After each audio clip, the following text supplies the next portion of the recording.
Hello again, everybody. We're doing this for numero dos. For those of you who haven't caught up on the first one, we had a little live stream outside of work, and we're having a little one inside a home.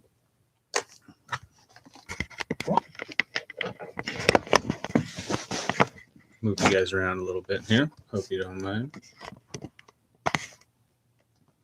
There we have it. Hey, Ravens and Flies, how you doing? Nope, we don't have it. Let's fix this. That might work. Might not. We'll see. Yes, Jurassic Park has gone. I mean, it can come back if you want. If you were feeling the Jurassic Park. You don't like The Lion King?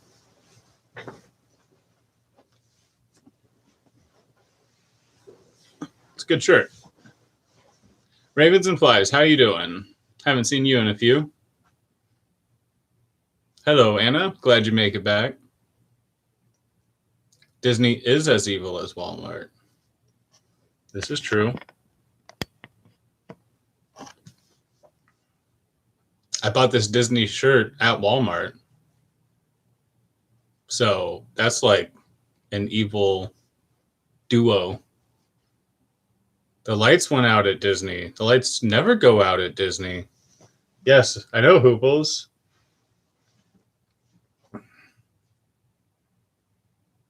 Made them a part of memories? What does that mean? You mean you deleted them? Or I'm not sure what you mean by that, Ravens. I saw that Corsair Trainers just uploaded a video about Wise Foods, but I already took longer than I told you guys I would take to get here. So I'm going to have to watch that when we're done.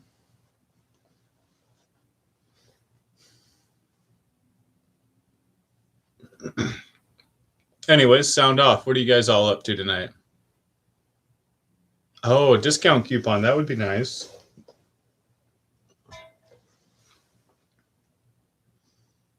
Yes, I've heard that Wise is indeed a ripoff.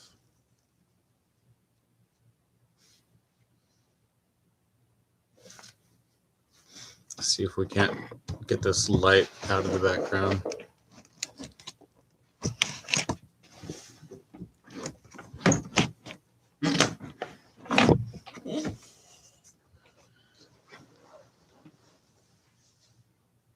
Got set to private, huh? That's interesting.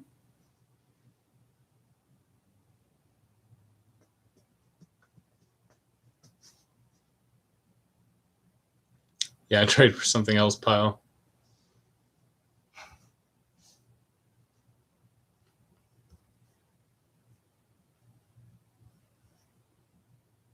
Oh, no, Anna. Yeah, so my Explorer has a battery dead, and I'm hoping that it only has a battery dead. But we have a mobile jumper pack, and every time I start my car right now, I have to use a jumper pack to start it or get jumped. So, yay, I get to look at buying a new battery tomorrow. Real preppers have Toyota Highlanders. Is that so? Yeah, I don't know. There are other cars. Actually, one of my upcoming videos, or actually probably a live stream, will be ideal vehicles for preppers from different perspectives. So I do plan on that being a different live stream. I want to brush up my ideas on it. So get thinking about what vehicles or modes of transportation will be ideal for preppers under different circumstances. But yes, it's very difficult to be without vehicles.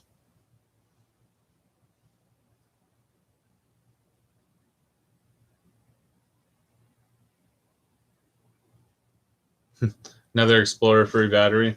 Yeah. They don't last long, though. Yeah, Hooples, but you live in an area that cares about public transportation.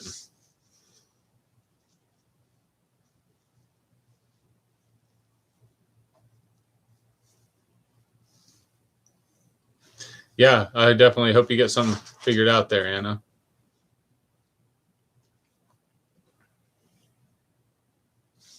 Socialism. Socialism at its finest, isn't it?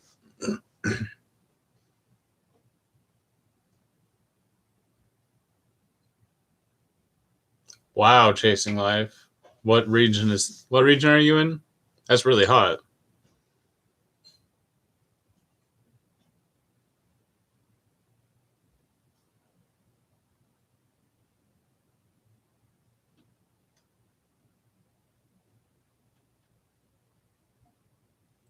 That's funny, Reed.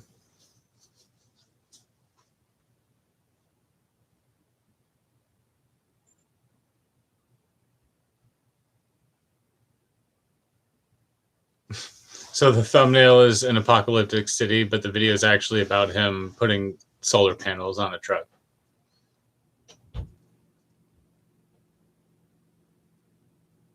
1.5 miles to catch a bus, drive 30 minutes to work.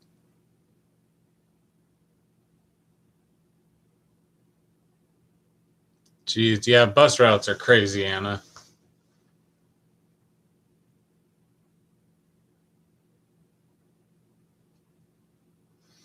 I don't mind casual Bible talk or things like that. If it's like, hey, what do you guys think about this? I don't want to get into it in a way that will offend anyone, but I grew up with the Bible.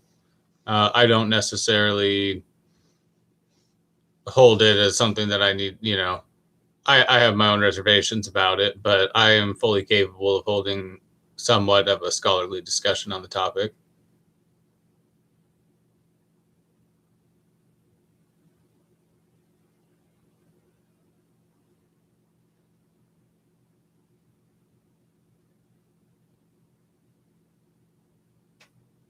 Not that I'm scholarly in any way, but CPT, how you doing?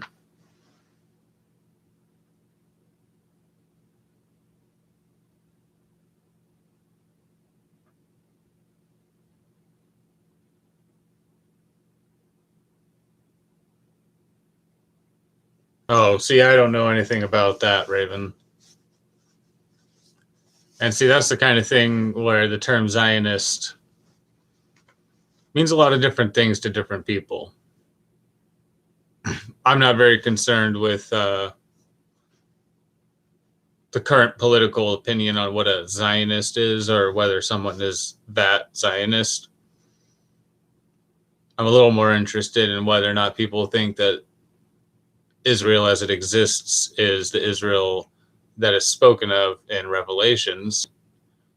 That's an interesting conversation to be had, whether or not it's that one or that one still to come. That's much more interesting to me than whether or not any particular individual alive today is a Zionist, because that generally just has the connotations of, do you support America financially supporting Israel, the country?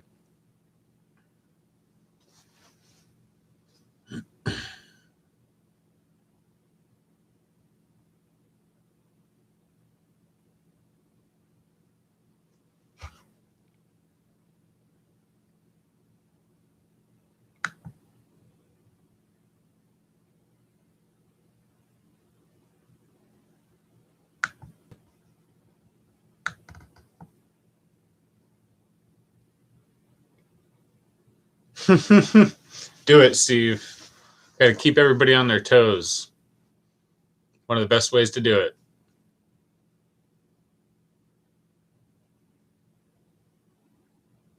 But yeah, sorry, Ravens. I don't really have anything much to say on that particular aspect of the topic. When it comes to discussing bits of the Bible or whatever, but a lot of things like that are very subjective to the person discussing it, I think. But I mean, if you have an opinion, you're more than welcome to share it. I would just appreciate it if everybody keeps it to within just a couple of polite responses. I don't want to get into anything here.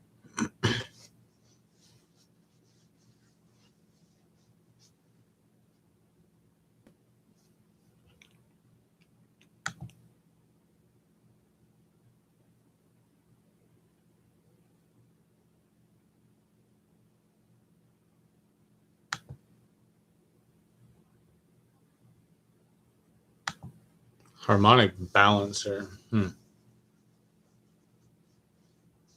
don't know what that is. Probably a good thing.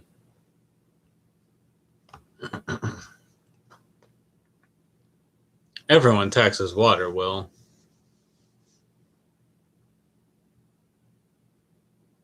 An Arab Israeli, huh? I bet that's confusing. Yeah, ZPD. Water should be everybody's issue. I still am behind. I still plan to go back to my water filtration stuff. Just everything has been put on pause as I focus on other things. Oh, I agree, Will. It is. Water, air. They're taxing air. They're taxing ground. If you convert the ground to anything but raw land in some places, they're taxing you for the runoff from your paved land or your gravel land.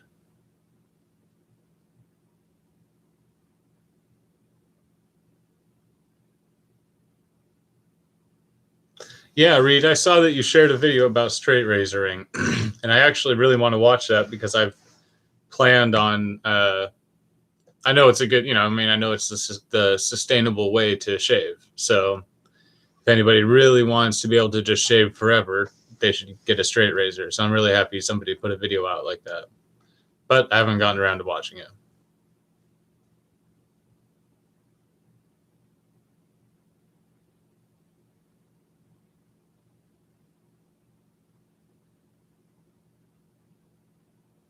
Yeah, exactly. Rain catchment. But this is even like if you have a paved driveway in some states or localities, they're going to charge you for the runoff from your paved land, from your paved surfaces, for the cleaning. It's going to enter the water table and eventually be filtered by the state, which means that you need to pay for that.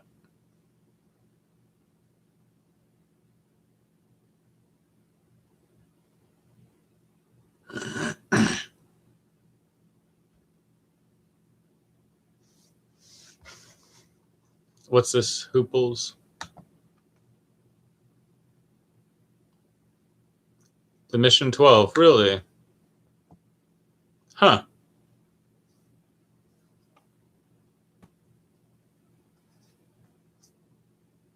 Storm drainage, huh? Interesting.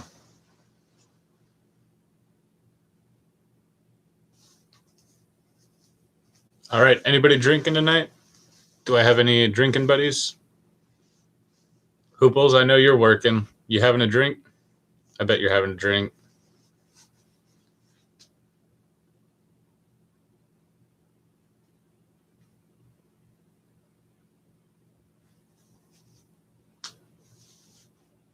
Whiskey and 7-Up with Anna, and Jay has a beer. What kind of beer is Jay drinking?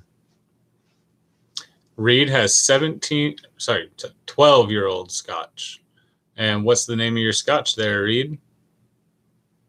Steve, you're drinking coffee? You're a psychopath. I love it.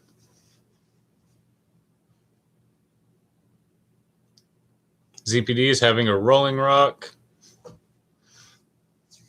Jay is having a Coors Light. Will is drinking water. So is Chasing Life.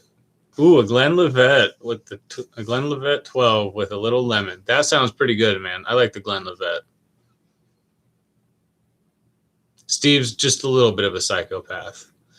I have drank coffee at every time of the day and night. So, well, that's good, Will. I support that. I'll drink for you. I quit drinking for good. Now I only drink for evil. Oban, huh? I'll take note of that. I've never tried it with lemon, but I'm willing to try things.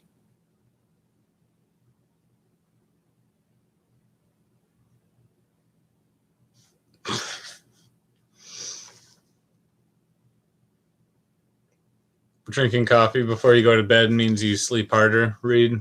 I don't know that that's exactly how it works, but I have heard that if you drink coffee and then lay down and sort of take a power nap for about 20 minutes, you'll wake up like supercharged because it actually allows it to all your things to work together with the caffeine as it tries to work. You know, the thing is, though, Will, if you put fish into alcohol, they don't do that well. So I don't really understand why that's a saying. Like, have you ever submerged a fish in whiskey? I haven't, but I just can't imagine it goes very well for the fish.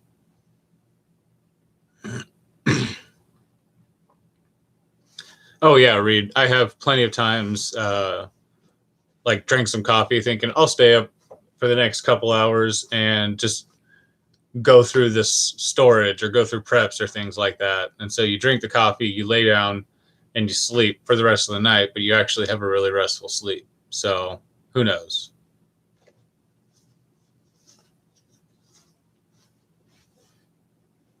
Anna, I think I call BS.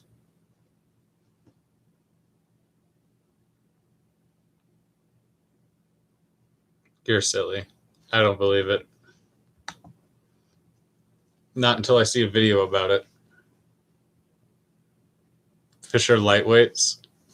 What do okay, is it must have been a Russian fish. All right. All right. Fair enough.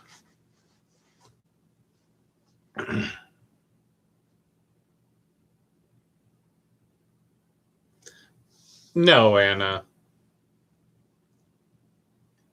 I refuse to believe that a goldfish survived in vodka. It would be the vodka would not suspend air in the way that it needed to. You're full of it.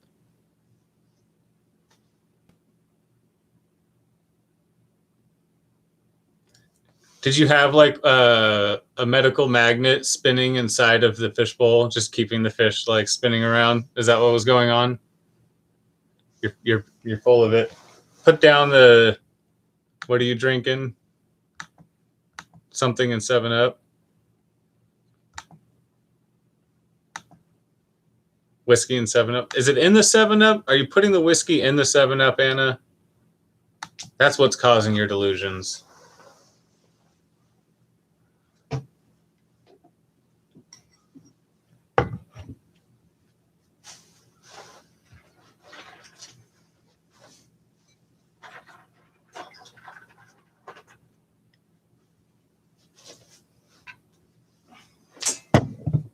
All right. Let's see what these psychopaths over in the UK are doing.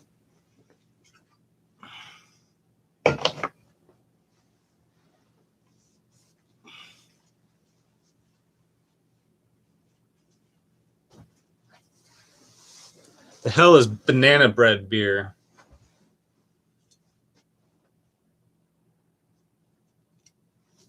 All right. Do you guys see the difference between an American can and a Brit can?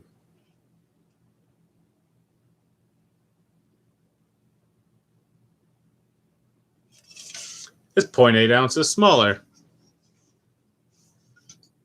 All right. No, people are buying this stuff, guys. I see at least 1 or 2 people a week buy Wells banana bread beer.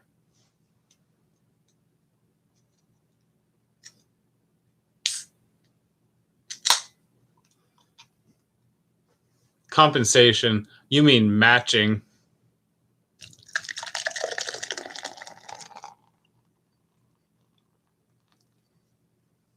That was a horrible pour. I don't know what I'm doing here. There's particulate. I wonder if it's bits of actual banana bread. Come on, any of my UK folks here know about this banana bread beer? Yeah, I know the pour is no good. I told you I don't know what I'm doing.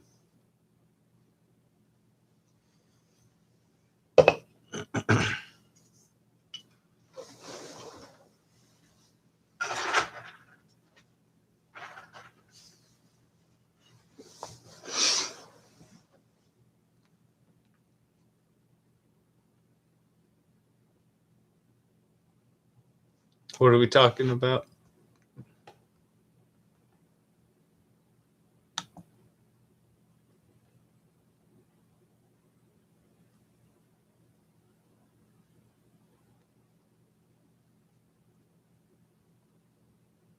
Big bottles of Jack Stack. I don't like Jack. I'm sorry, Reed, but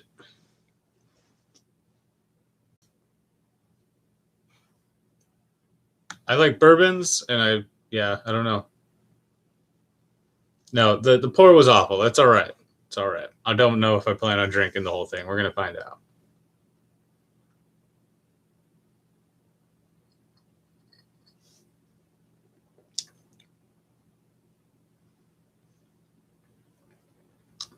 It tastes like banana bread.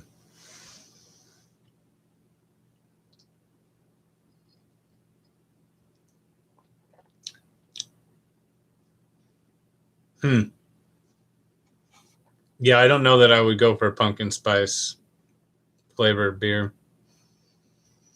Anna, what's so bad about that? You don't like the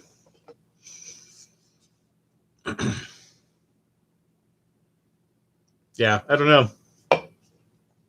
Pumpkin spice that's bad. Yeah, I can't do gin.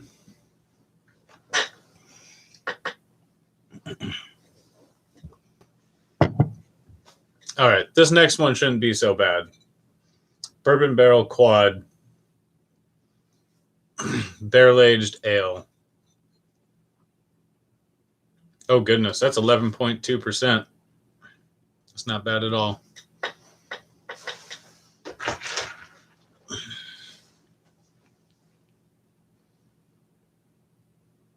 Making cider would be very fun. I definitely enjoy cider. I've got a lot of cider here.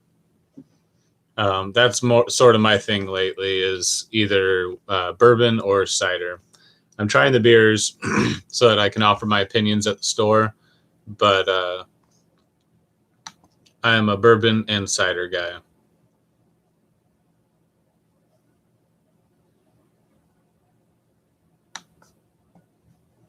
Moonshine. You're crazy, Will. You're crazy.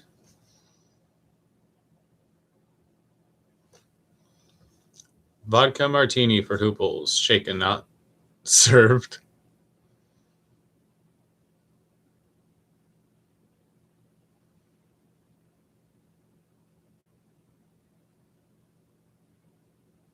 Yeah, Reed. I actually did. I thought the same thing when I drank gin. I was like, you guys have accidentally served me Pine Sol.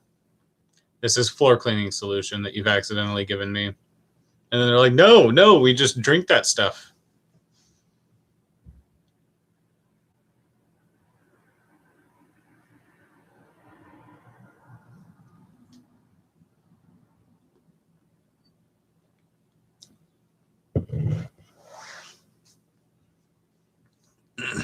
I don't think that I've ever tried mead. I would be interested in that.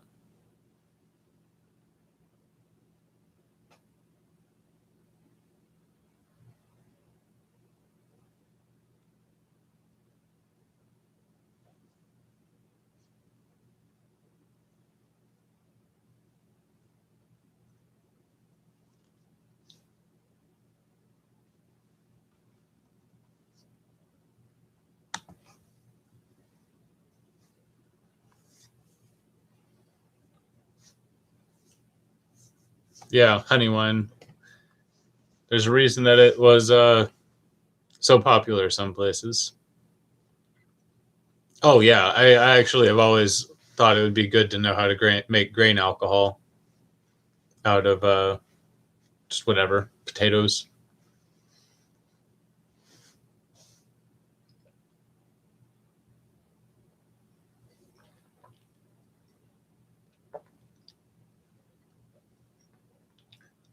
That wasn't so bad.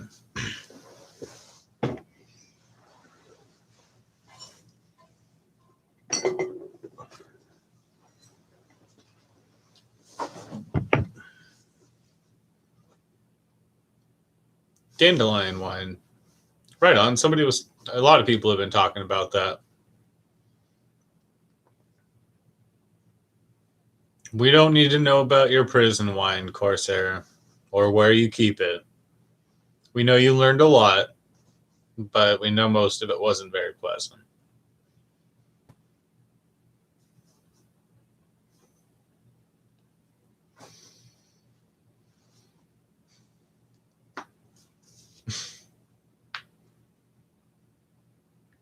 Right on, Reed. I would love to see those.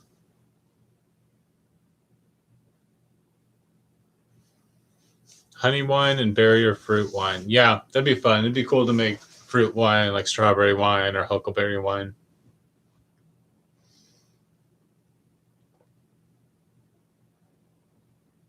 All right.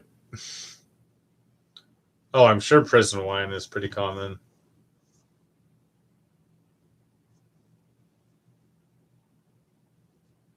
God, what was it? Just sugar and apple juice or something?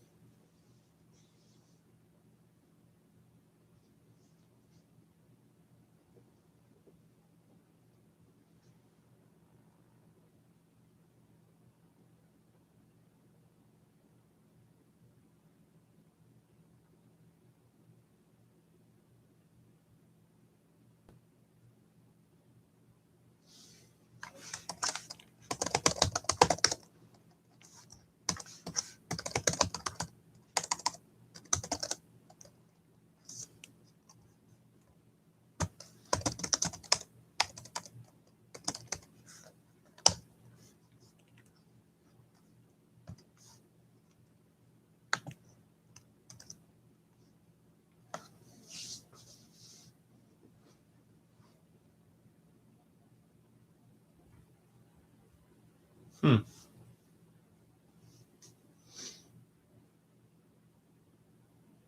Yeah, Reed. I used to think that that was just an urban legend that people used to get their water through fermented drinks like beer and stuff like that. But I mean, that's what pretty much everybody says.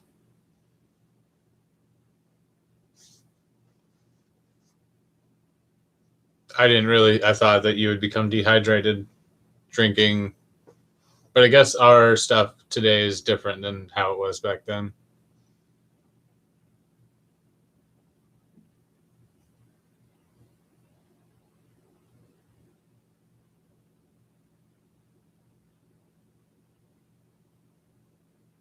Hey, David, how you doing?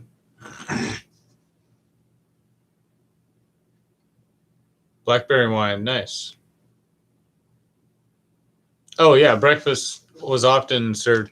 Well, it's important to remember that a lot of time it was just hardly alcoholic.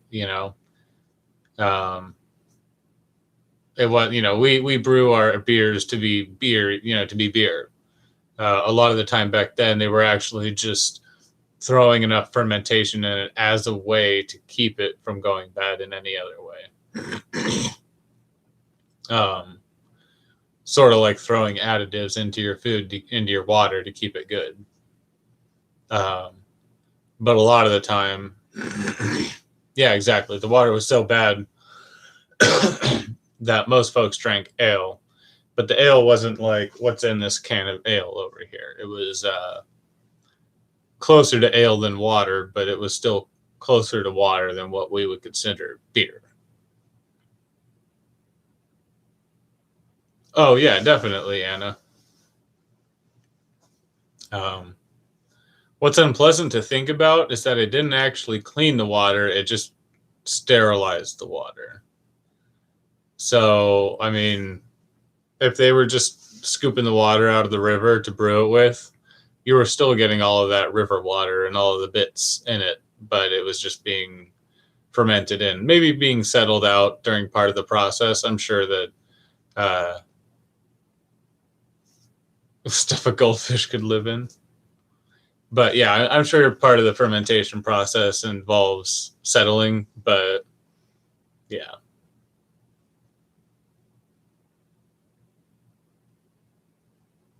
Very true, Reed. Fermentation not only produces a lot of different vitamins and things like that that wouldn't have been metabolized in your food beforehand, but also gut bacteria that are very good for you.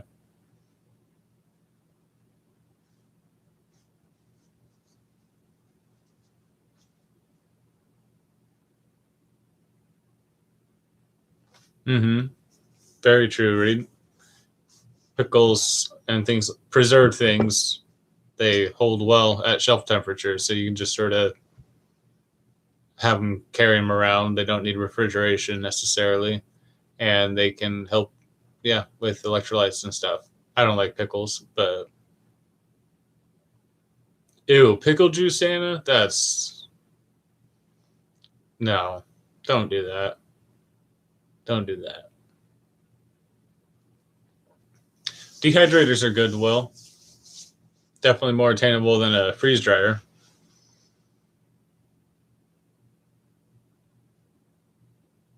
All right, talk amongst yourselves for a minute. I'm gonna go eat some popcorn or something real quick.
All right. Yes. Sorry about the unmute. So I was sitting here judging Anna and Reed for sipping on pickle juice.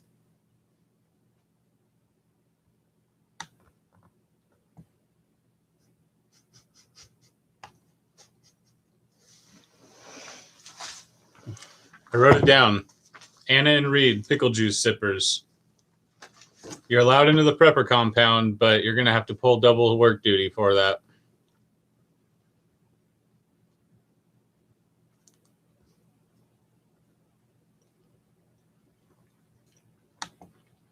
All right, let me rerun back through you here.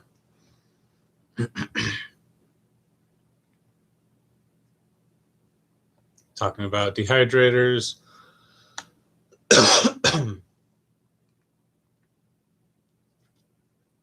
90 quarts of pickles? I don't like pickles.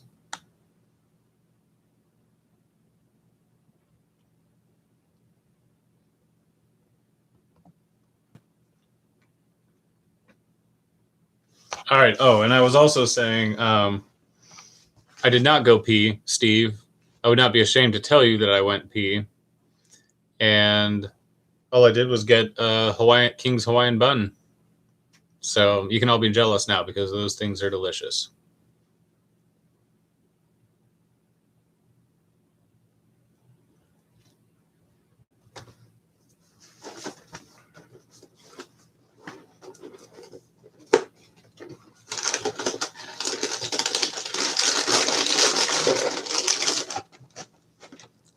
King's Hawaiian buns, Steve, those things are delicious. They're like cake rolls.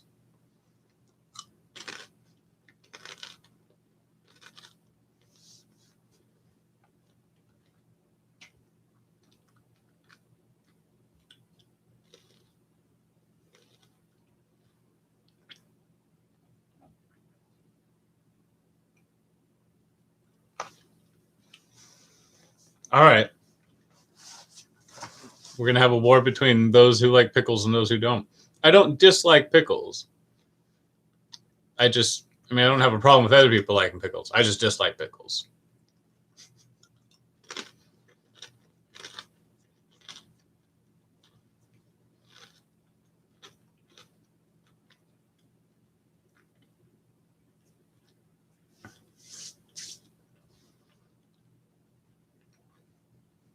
All right, I can get behind what ZPD said.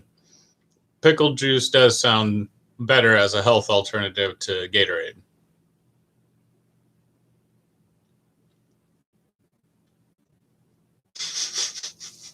Thanks, Steve. All right, Hooples, why would I if you eat pickles in SHTF?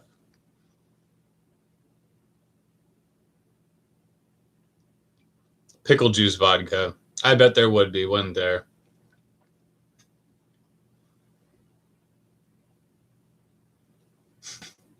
If you eat pickles. No, he just gave me the title for my next video. Oh, here we are. If you eat pickles, you will die in SHTF. Discuss.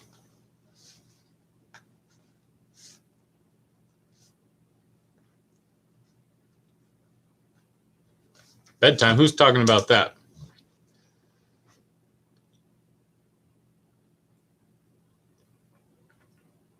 Oh, hey, High Desert. Yeah, I don't know what... I mean, I'm on my bed.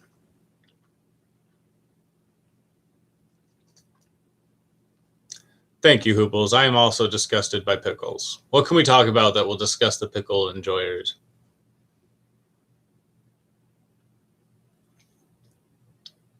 Yes.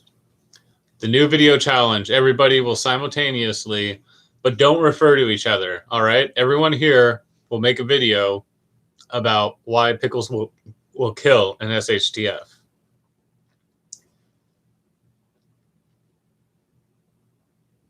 Funny pickle story.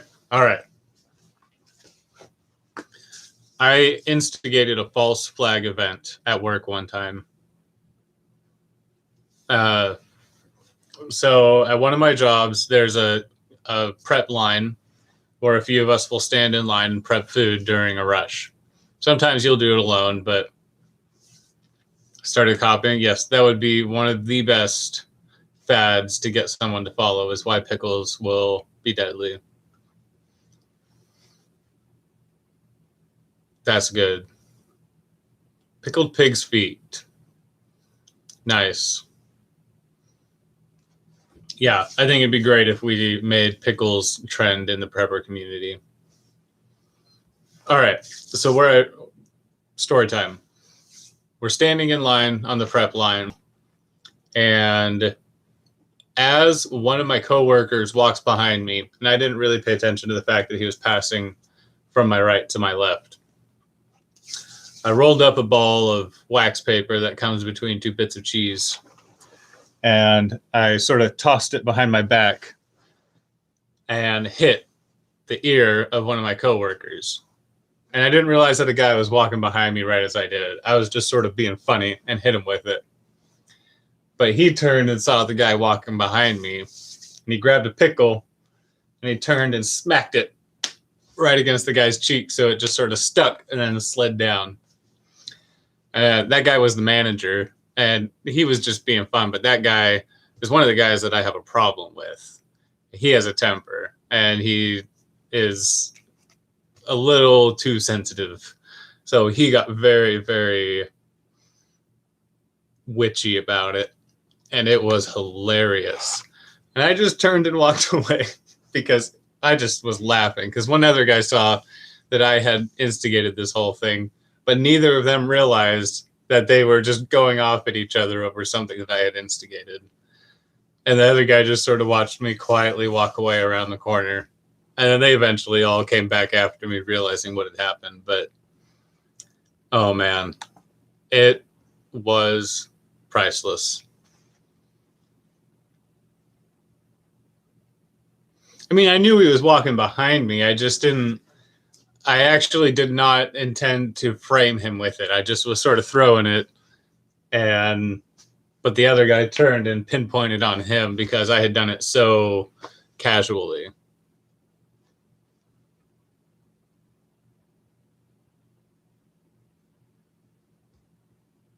Who are we talking about talking smack to?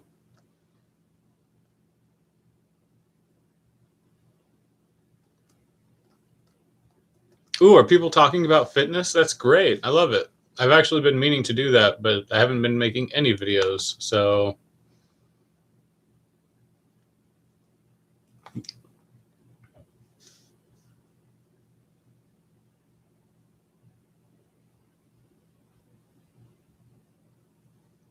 Except my fitness videos are like, can you shovel for 15 hours straight?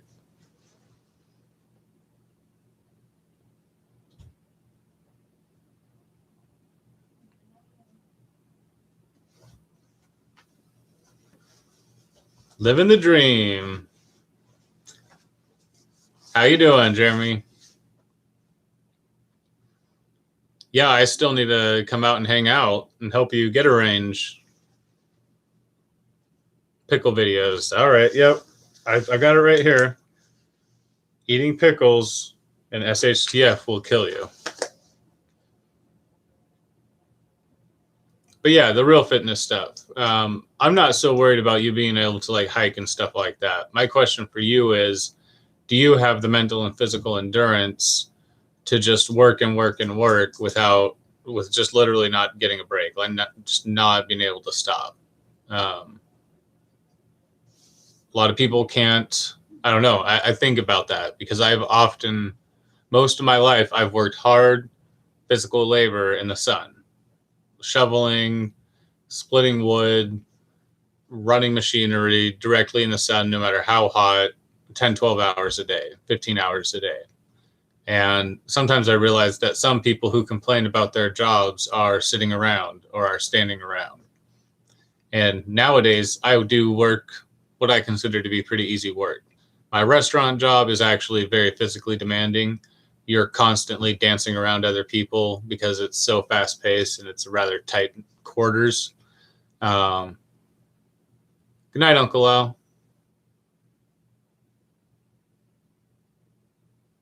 See you, Anna.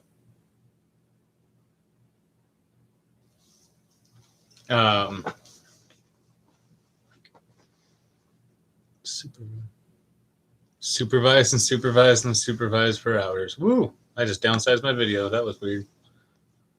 Night, Uncle Al. Be well.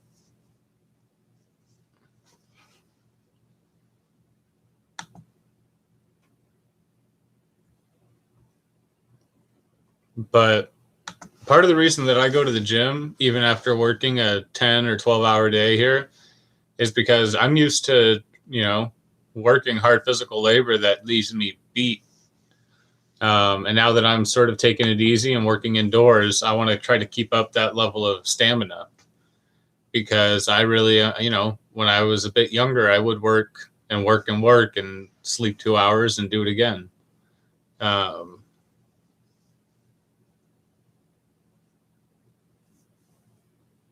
So, and in a lot of prepping situations, you might not need to work hard. You might get to sit around. You might be bugging in, and actually, the lack of physical activity is what's going to get at you. But in a lot of situations, it's going to be the hardest we've ever worked. People don't appreciate what living on a farm was like. I mean, literally getting up before the sun came up and not having a minute to sit down until it went down. In a true scraping by to survive lifestyle, you don't have any free minute, and you are up for 20 hours a day working every day of your life, pretty much. Yes, I was once younger than how old I am right now, Steve. I feel closer to you guys than I do to people just a few years younger than me. And they treat me like it too sometimes.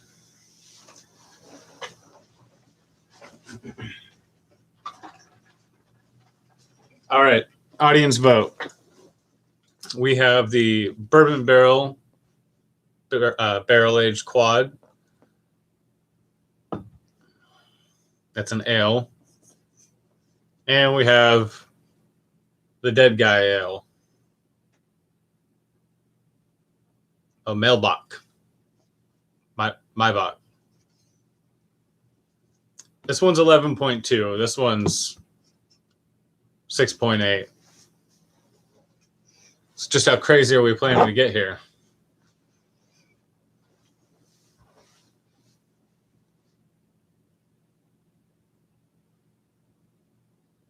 Oh, God, Hooples. Somebody moderate Hooples. Oh, damn it. He's like my only moderator.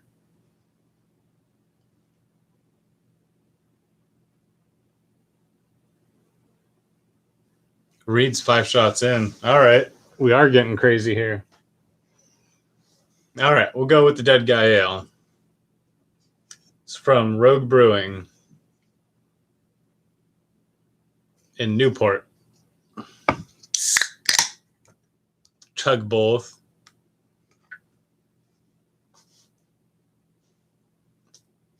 You guys want me to do a light on dark?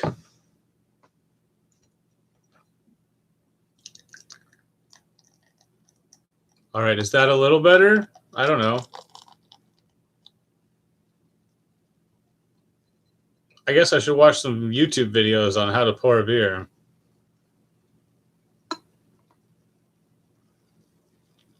That looks like about a pint. I think you UK guys just don't know how to measure stuff.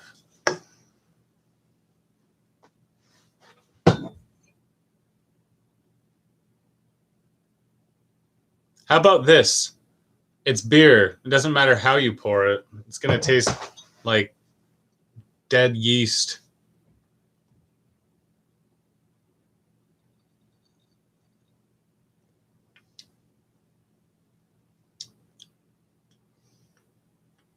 It's sweet. Drink both and some pickle juice. No, I will drink a lot of that banana bread before I drink pickle juice in front of you guys.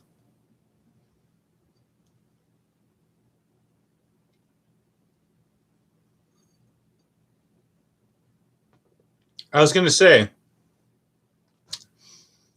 vegans should not be drinking beer because that's genocide by the millions. I mean, do you know how many yeasts are in there? Millions of them. A Japan worth of yeast. 9 of 10 for the poor. Yeah, see, Anna? You don't know what you're talking about. Hooples likes it. And he doesn't even condone the killing of yeast.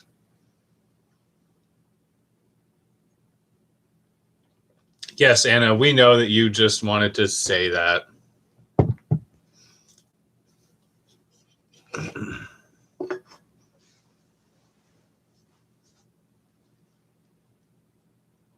Oh yeah, Hooples, brushing your teeth, even just swallowing a mouthful of saliva, you're just condemning all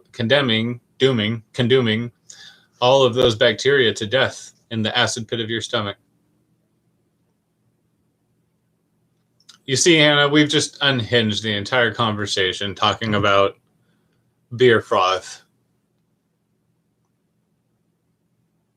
All right, see you, Jeremy. Yeah, I'm probably not up as early as you are, but I probably won't be. Well, we'll see. We'll see how long this goes. But you guys have a good night. Catch you later.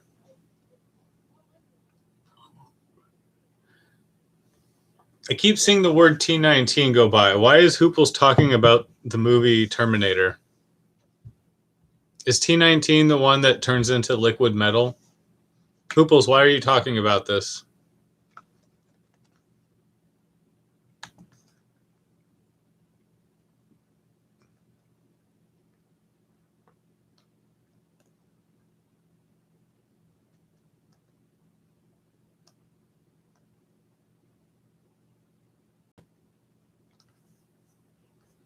No, I understand. I know what you're talking about. I just wanted to make it sound like you were obsessed with Arnold Schwarzenegger. They're redoing Top Gun too. It's a good thing Tom Cruise looks exactly the same as he did. Do you think she can sing that song the same way again, though?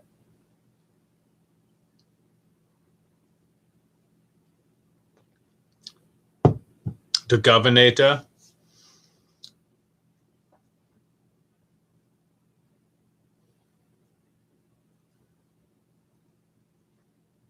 Reed, Tom Cruise has been an old guy trying to stay cool for like a while, but somehow his movies always do well-ish.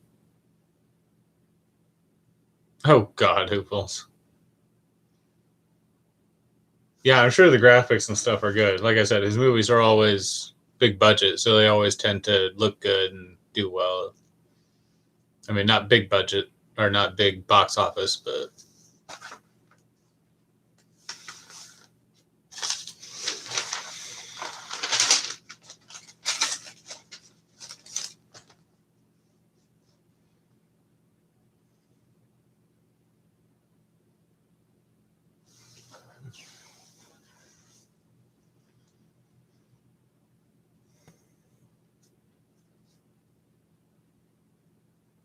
yeah, Reed, I have not had much time to be watching movies and stuff like that.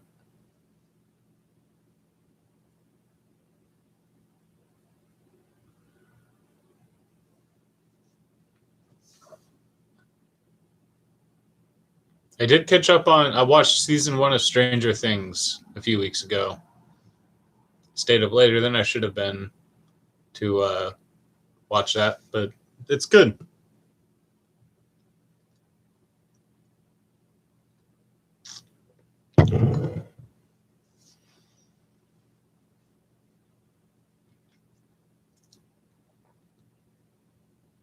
Nice, Reed. Yeah, I really haven't had much time to do anything lately. I haven't even watched a lot of YouTube. I will the OA. I'll write it down. I haven't seen that. I will often listen to music before I watch YouTube because it's good for me. Mentally, I would prefer to, if I have just a few minutes between things. Lately, I've been listening to music. Yes, CBD. Thank you for watching. Let's talk about prepping.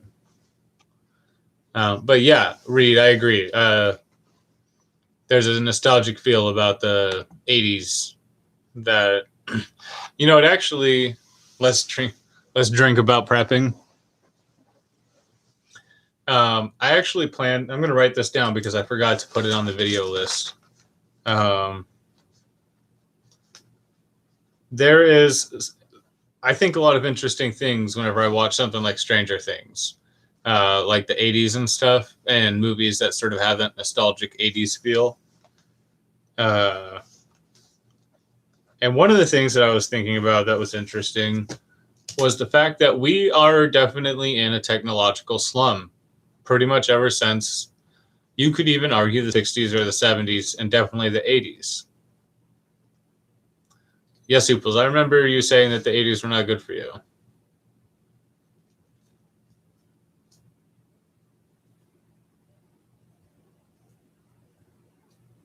Yeah, Reed, I can see that.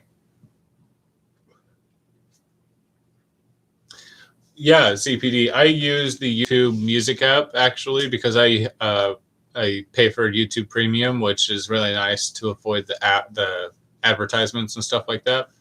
But the YouTube Music app is my favorite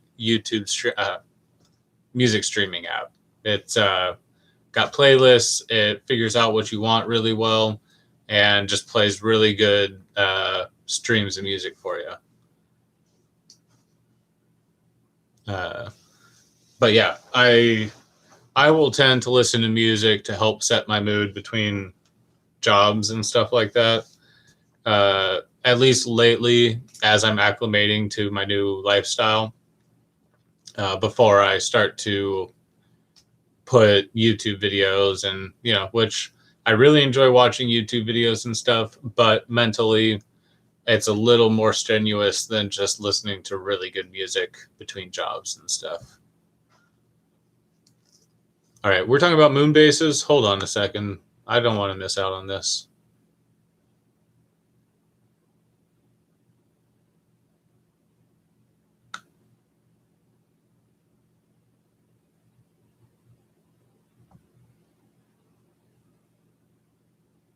Starships. Yes, I want starships. And the moon base. Okay, it's just Reed talking about moon bases, guys.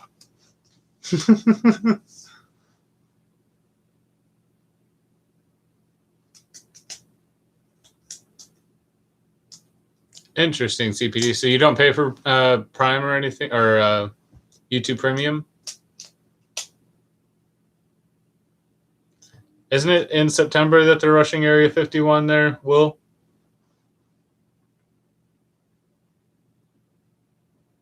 Yeah, Anna was just saying that she's tail end of Gen X.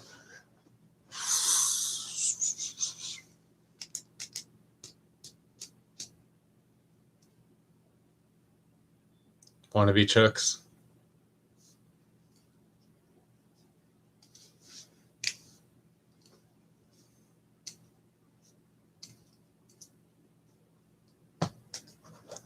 Hooples would go one way. All right.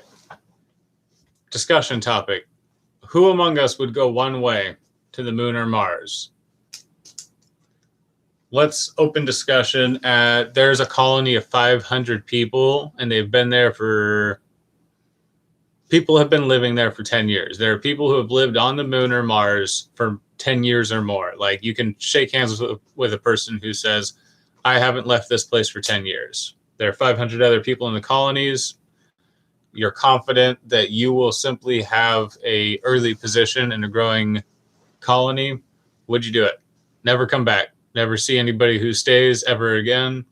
Maybe talk to them using video email that takes a couple months to relay. Would you do it?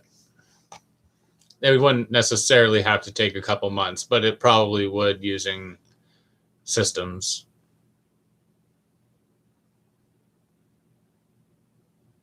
Hooples is an adventurous type. All right. I can definitely understand that. If I didn't have family, that I would feel guilty for leaving. And even then, there are some things like that that would be bold enough that I would be willing to risk death just having, that be a meaningful thing to do. Yeah, the relay to Mars is 12 minutes. So I watch too much Isaac Arthur, so I mix up some of that stuff, especially when I haven't watched it for a while, like lately. But, I mean, can we really say that companies wouldn't either charge you a whole lot for 12-minute communications or delay it quite a bit for processing reasons? Hell, I wouldn't be surprised if they... Well, no, digital transit over... Yeah, Isaac Arthur is great. I haven't watched him for a while. There have been a couple of videos where I was like, I definitely need to watch a little bit of this. But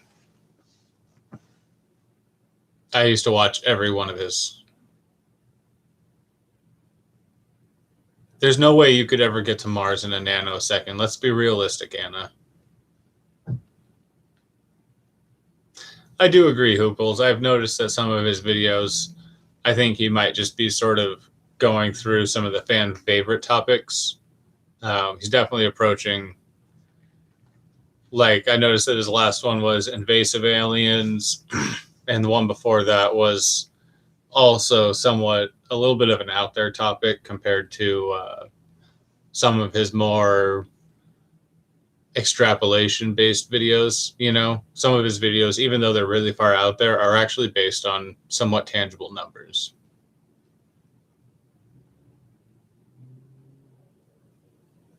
Time travel, who would do it? Well, the question isn't time travel, who would do it. The question is who will have already have done it in the future if they're willing to have done it in the past. You need to get your future past tense imperfect participles down if you're going to start talking about time travel.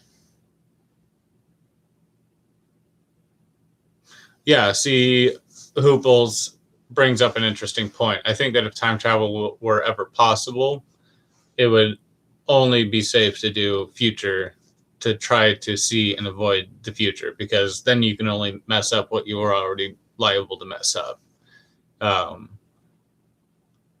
Or past viewing.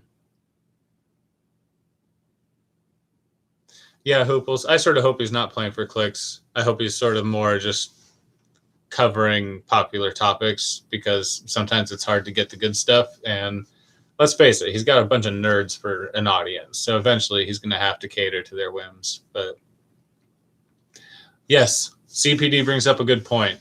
We are all already amazing time traveling individuals moving forward through time at a rate of 1 second per second.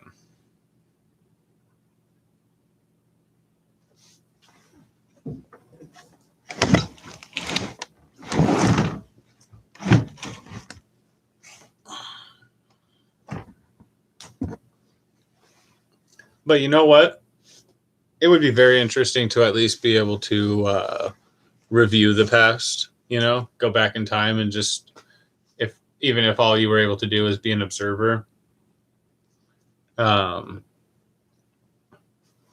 are a lot of things that I would love to just be able to go back and view from as a fly on the wall, you know. Citizens of Asgardia, what are you drinking over there, Anna?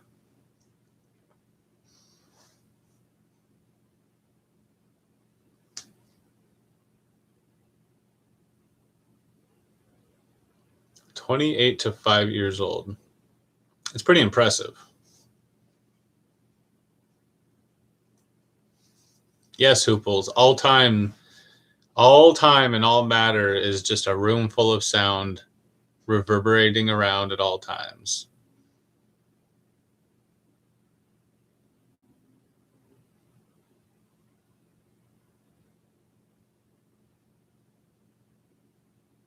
Oh, okay. I'm catching up now. I think I remember hearing something about this.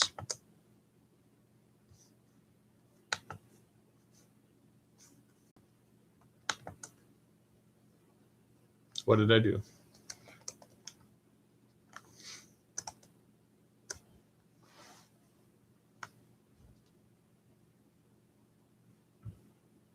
I saw the link. Thank you, Hooples.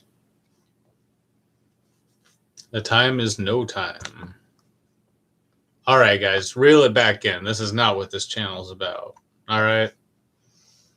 It sort of is. I'm willing to get esoteric with you guys. I've sometimes thought about getting coast to coast up in here. Thanks, Will. Appreciate you dropping in.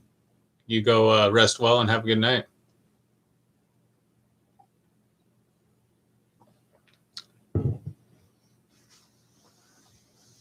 I mean, I want to keep it real for the normal people that listen to my channel, but I'm starting to realize, that's not. Yeah, Steve, I used to listen to Coast to Coast. Okay, when I worked in the machine shop, I used to listen to Alex Jones and Coast to Coast nonstop. That's what I've come to realize, Hooples. Normal people don't watch me. We're all alone in here. This is just a hangout for the loonies.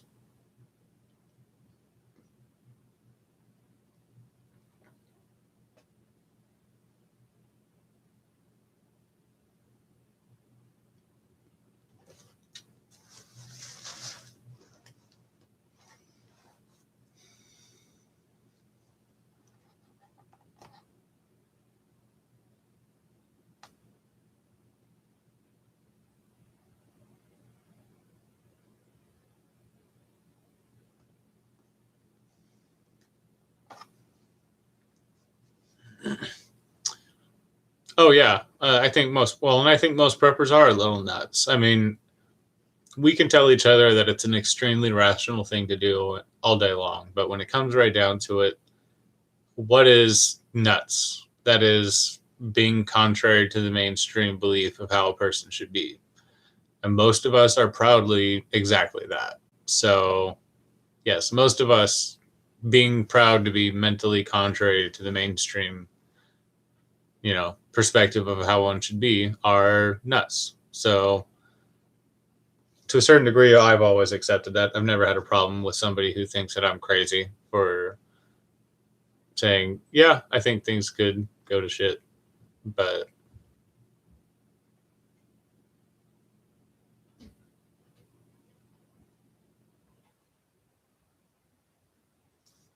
I agree, ZPD. It's very important to be rooted in the moment, especially just for injury's sake. I mean, daydreaming and thinking about what's coming is a good way to not pay attention to what you're doing.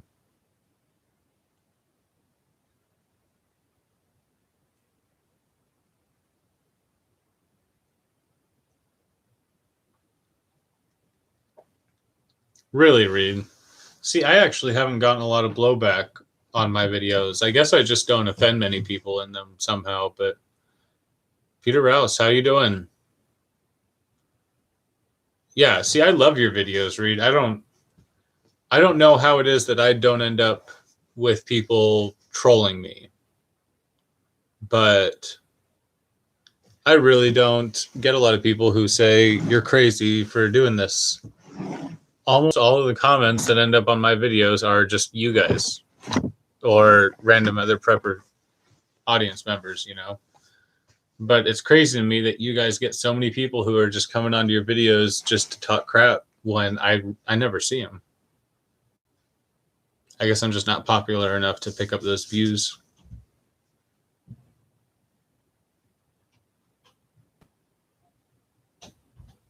No, Anna. Where's Jay? Is he still there?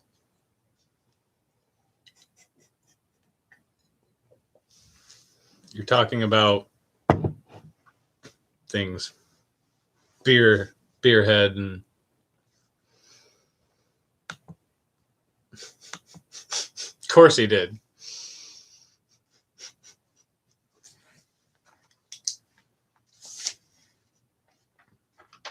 Oh, anyways, I was sort of mentioning what would be hilarious. Oh, yes, making fun of the fear porn. I think that you should do it, Steve. Just straight face. Don't ever reveal that you're tongue in cheek. Actually do fear porn videos. He was here. No, I know he was. You're a goof. That's all.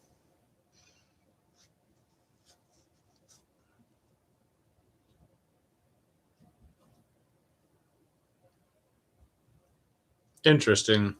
Why do people think that you're a democratic socialist with no respect for private property?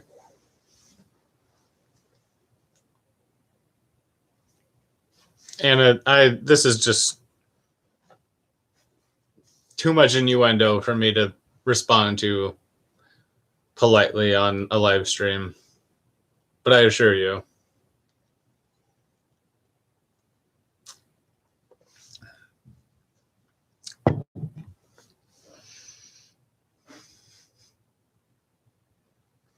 No, but Reed, why do people think you're a democratic socialist when they have hooples to go and look at?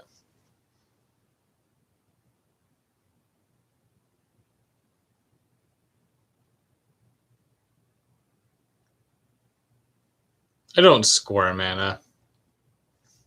I stoically sit here and try to figure out what I can say in a politically correct fashion.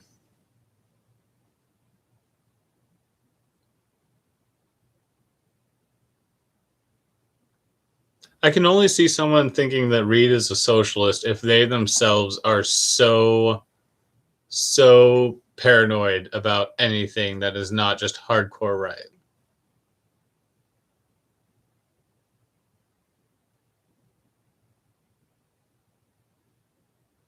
Okay, I can understand that, Reed, because I worry about bumping into that whenever I talk about socialism in prepper groups. I mean, I think that any reasonable person can understand that. I mean, look at a family. Is a family a capitalism? A nuclear family?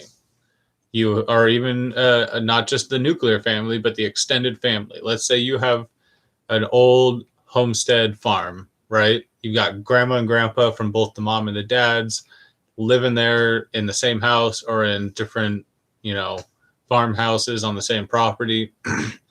Is that a capitalism or is it something a lot more like a socialism? Because I can tell you that my family is a lot like a socialism. I have tools sitting there. My uncle can come in and grab those tools. He can ask or he might not ask. I might find out later, oh, Uncle so and so came and grabbed those tools. And you know what I tell myself? I hope I see those tools again. But if I don't, I'll take them from someone else or him or who knows. You know, maybe I'll have to wait until he,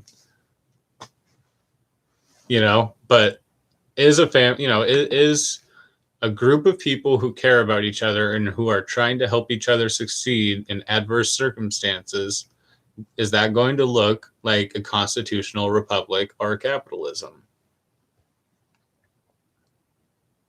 or a dictatorship? I mean, will a successful one look like a dictatorship?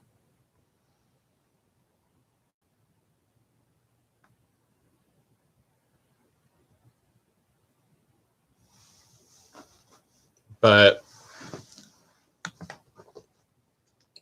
it's a constant give and take relationship, basically.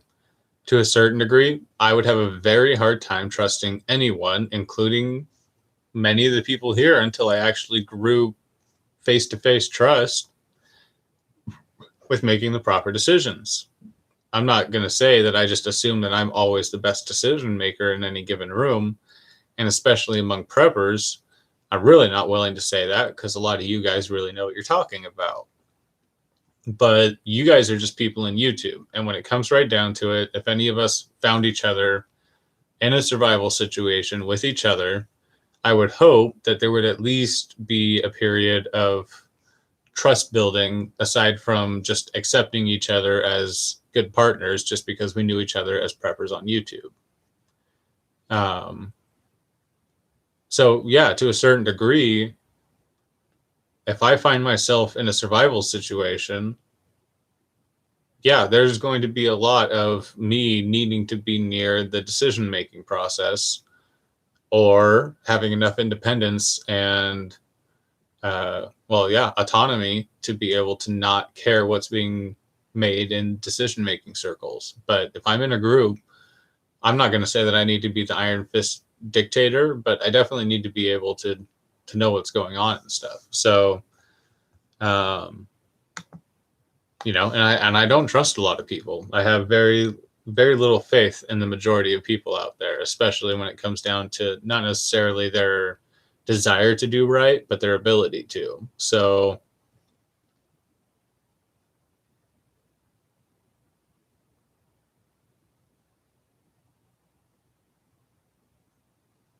yeah, you've mentioned that a couple times about your oldest and the commune he lived in. That would be very interesting to hear about, or at least have you talked to him, maybe record your conversation, or just relate to us what he says about it.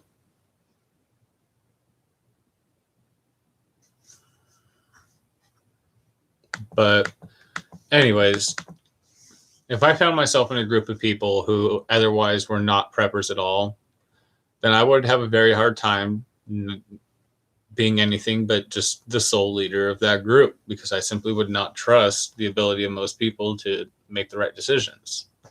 But at the same time, I definitely think that for groups to run properly, there needs to be group decision making involved.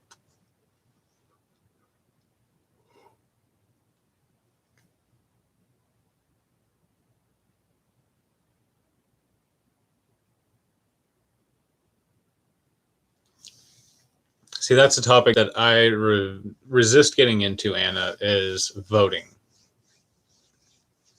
Whether or not people should vote is a debate topic that is all over the place.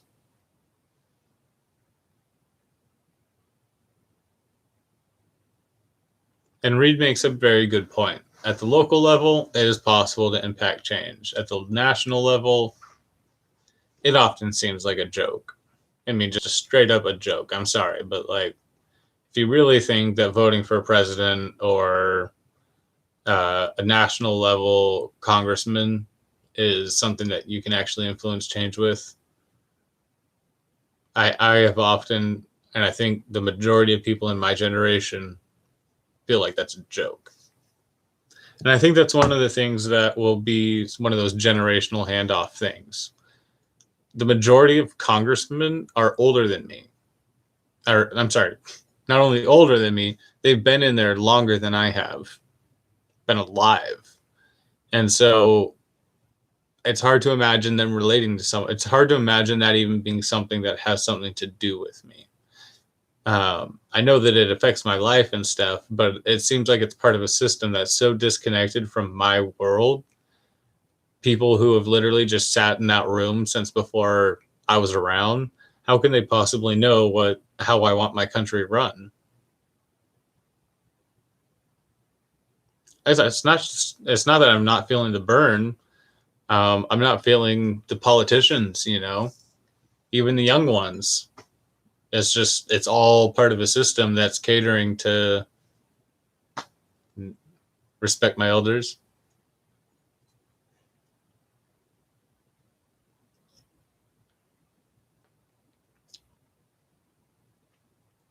And I agree with Reed. The entire U.S. government should be very, very, very loosely connected and just hardly networked, just a bunch of interconnected local systems.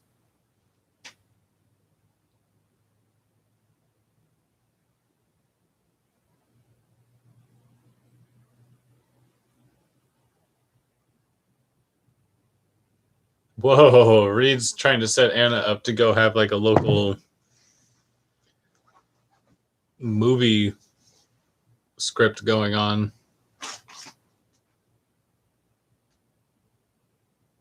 Wait, how is Steve agreeing with Hoople's the socialist?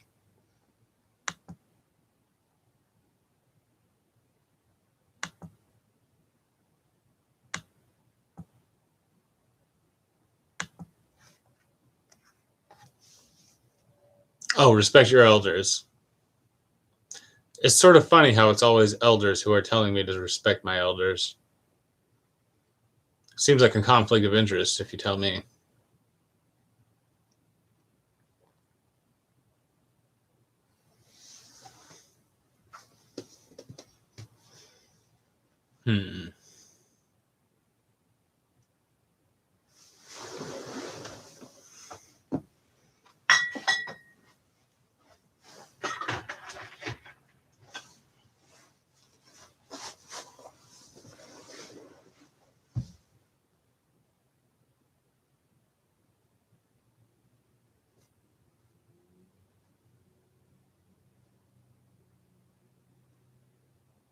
It's not. Well, I'm not going to say anything. Yes, to not do things to make the youngers angry. Listen to the Bible in this case. Remember, the youth pick what home you get put into.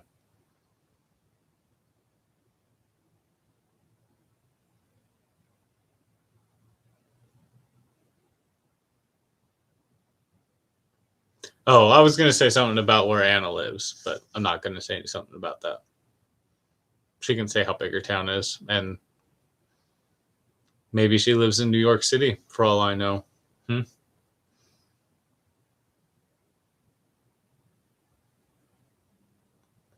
How the West was won. Yeah, I actually find Western stuff, the U.S.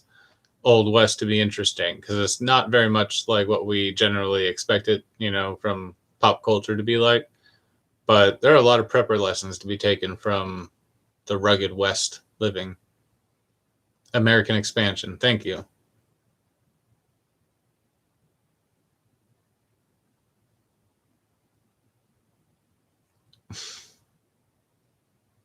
Oh yeah, Reed, you were talking about a VR to me. I did see you mention that earlier, but I forgot to respond to it. Oh yeah, I absolutely agree. I mean, just from a purely historical understanding perspective, that's how I feel.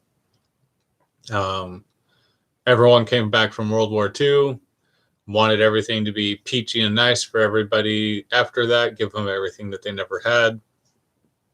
And ever since then, it's just been a back and forth cycle of spoiling your children not spoiling their children, those children spoiling theirs, and so on and so forth. We've just completely disconnected from the idea of raising your kids to be equipped for life and simply to being ready to react to life.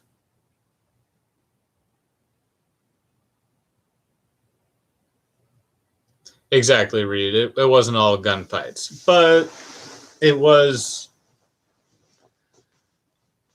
the social mechanisms were different in ways that were a bit more primal to a certain degree, but not to the extent that it has been extrapolated by media. But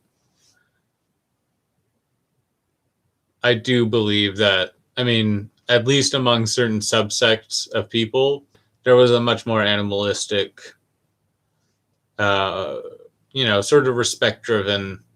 You had to be careful because, I mean, death does come fast whenever people are always practicing their draw.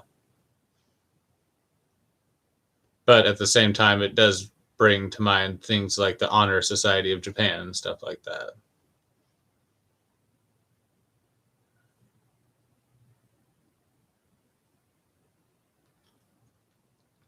Oh yeah, Reed. One of the comments on my own video was just a long list of why this guy didn't have any sympathy for youngins.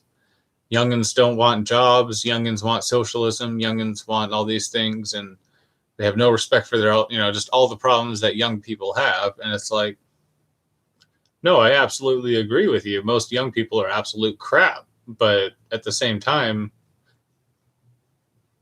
I don't know, who do you blame on a spoiled child on? You know what I mean?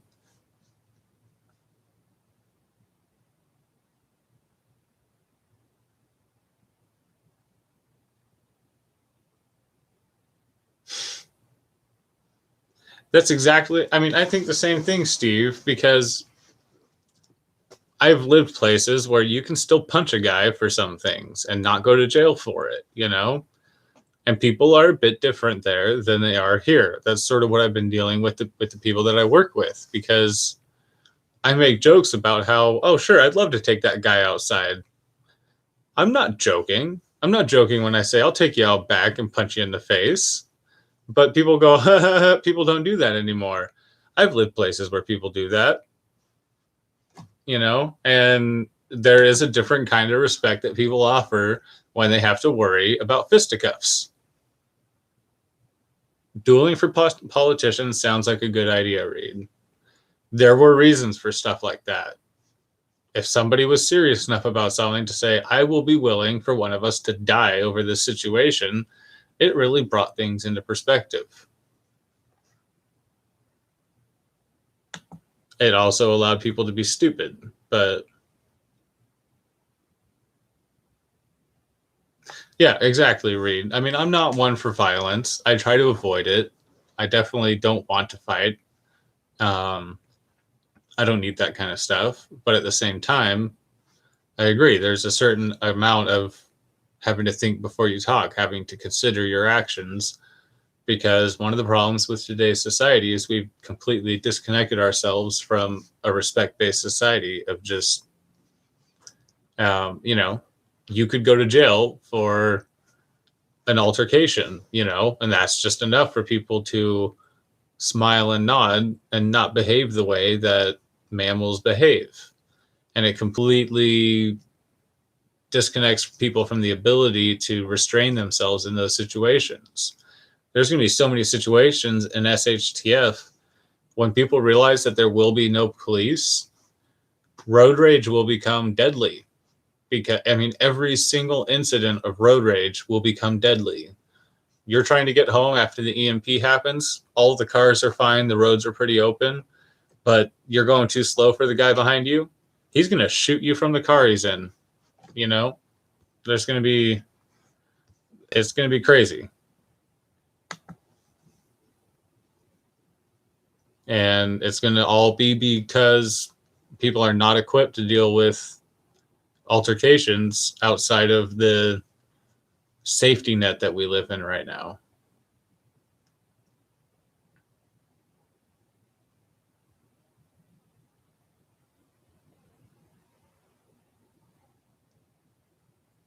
Your mom was born in 33? That's wild.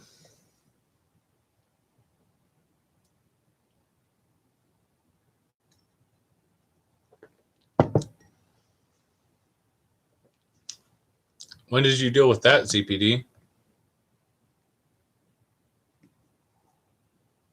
Stop signs used to be yellow. How long ago? Building a meth lab in your house, huh?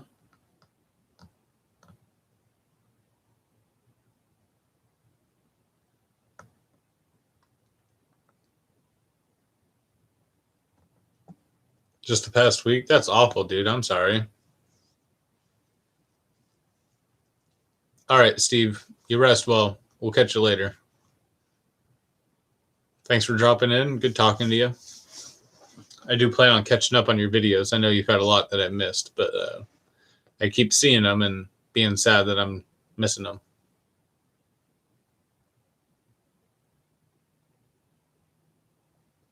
Anna, my second girlfriend and my first real girlfriend, she was 20. No, when I met her at 18, her mom was 61. So 43? Okay, a little younger than your mom. Wow.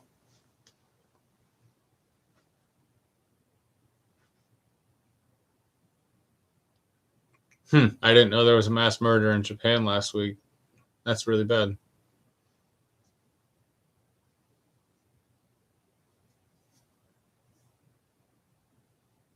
Yeah, Anna, sometimes I just don't bother. Oh, at Tyler? That's funny.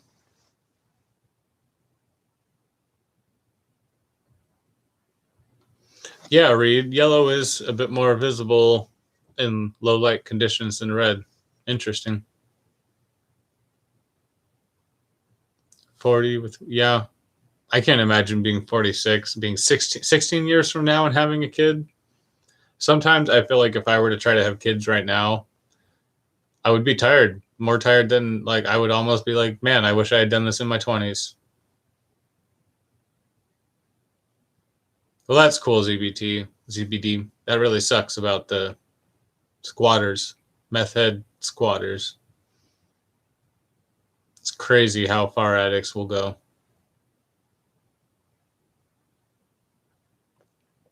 I think orange is more widely seeable by more people and animals and stuff, but I think that yellow reflects more photons. Oh, I'm sure they will, chasing life, but I do ask I figured that when I was younger, I figured that if I had kids, I'd probably start before I was 30. Now that I'm 30, I do ask myself, I mean, I don't write it off, obviously. People have kids very late, but I ask myself how much, how that will feel.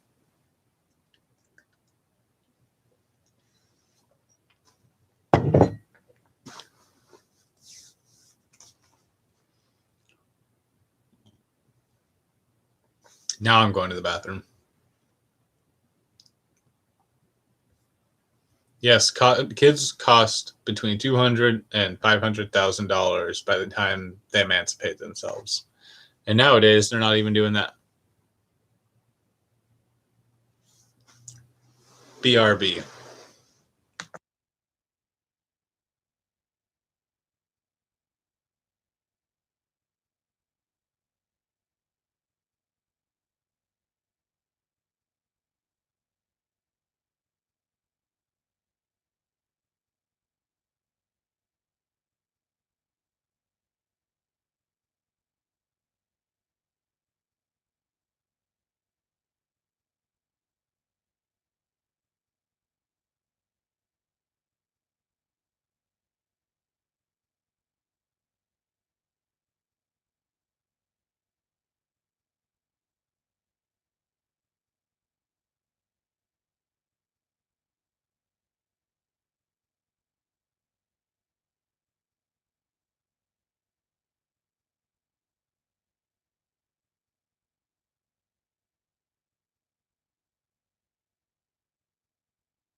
All right, what did Anna say? Good night, Chasing Life and ZPD. Oh, okay. Who? I'll just ban you all. I'll ban all of you.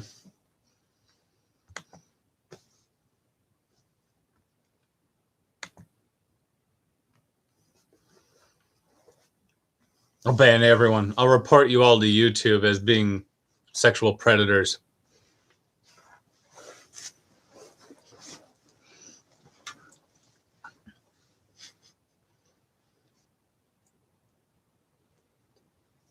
I just realized you probably shouldn't eat popcorn while you're live streaming.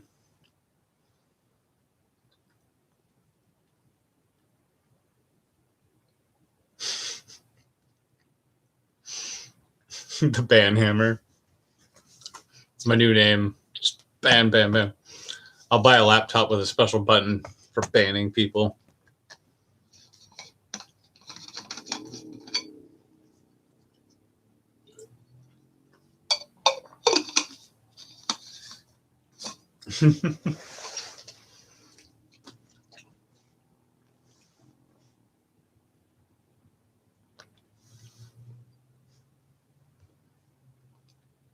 I believe it was Anna. Let's see. I've got a history here.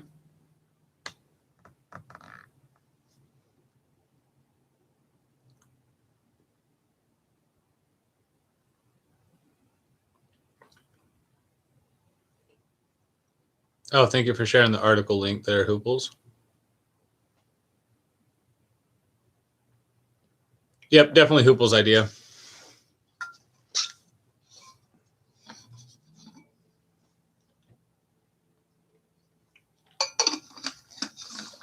And yes, Hooples, the reusable water bottle is working out. I actually have a few now. I left the silver one at a bar, so I bought a red and blue one. So now I've got red, white, and blue. But yeah, I'm just running the pure water filter and the 1.5 gallon plastic BPA free jug and this guy.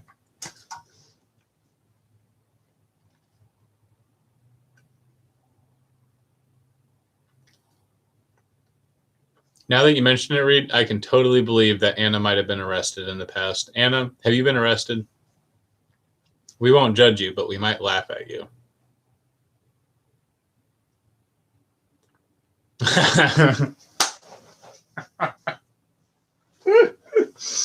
All right, Anna, what have you been arrested for?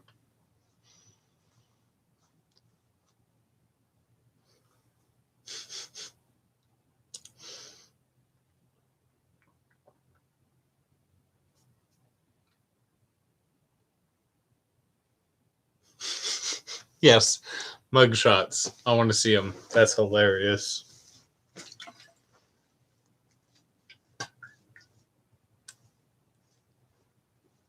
Drunken in public and public indecency.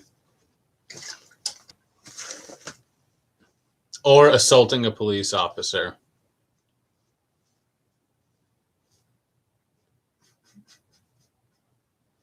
I believe you, Peter. Yeah, no, I mean, who controls that kind of statement? They probably just purchase a kind of plastic that is rated to be BPA free and don't even check it. I know that, but it sure beats BPA plus plastics. Ooh, 18-minute video. That's cool.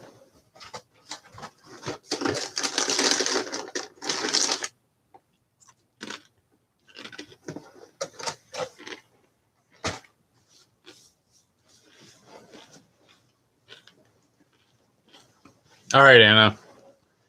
My guess is in. Let's hear what it was. You tell me. I'll tell you the one time I almost got arrested. You escaped Hooples? You gave him a fake name and then ran away?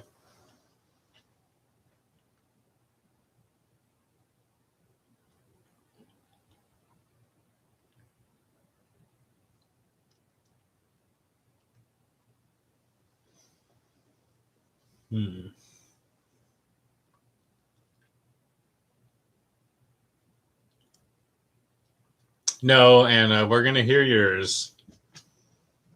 Is it murder? Oh God, Hooples, that's not fun. And then you turned yourself in. Oh, that's stressful as hell, dude.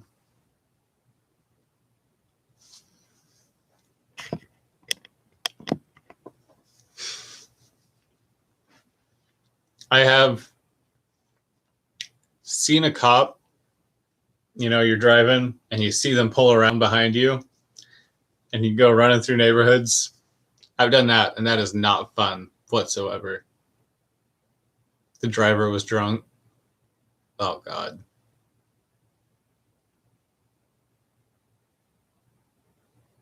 Murder. Chasing Life, if you knew Anna, you would believe that murder was on the table. She doesn't talk about the men before Jay. She just doesn't talk about him. Not even mentions him once. Almost suspiciously quiet.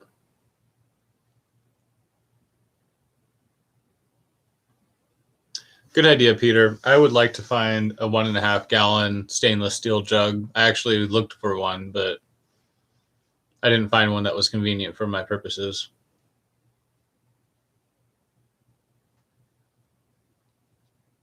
Don't say that, Hooples.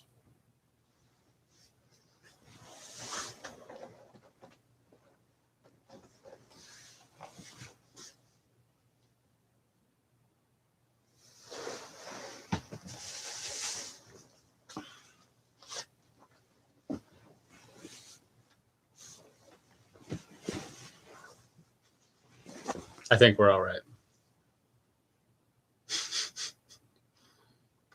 No.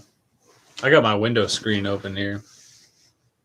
Making sure Anna's not holding her phone to her ear and leaning over my window right now. Anna, I told you where I live, didn't I?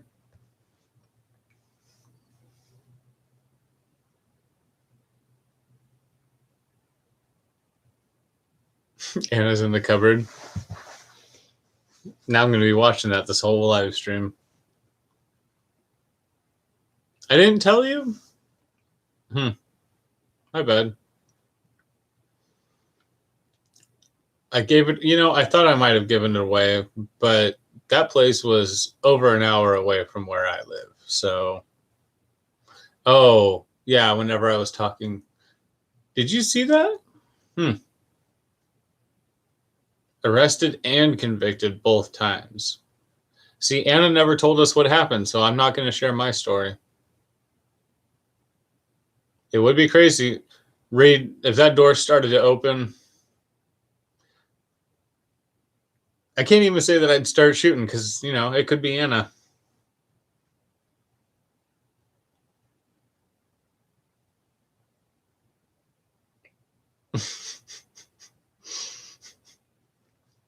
Got to be careful, though, because I could start shooting. Yeah, I got a decent enough line of sight behind that thing. She's taking the bullets out and replaced them with realistic-looking duds. I don't know. Should put sand in them, too?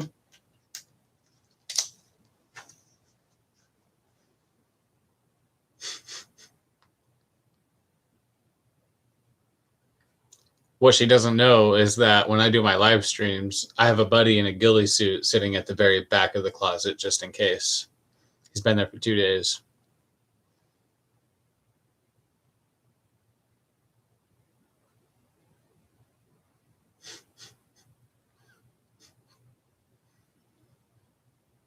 See, Reed, that's why you have a house, one of those incendiary systems inside your house, like the CDC has in their buildings,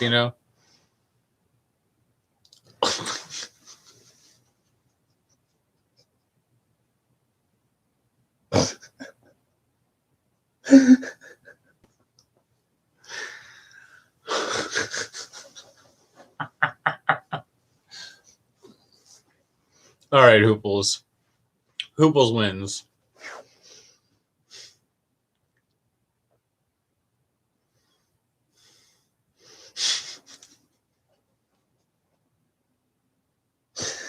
Oh, man. I just got some hardcore flashbacks to Pulp Fiction. Yes, Steve had to go back into his box.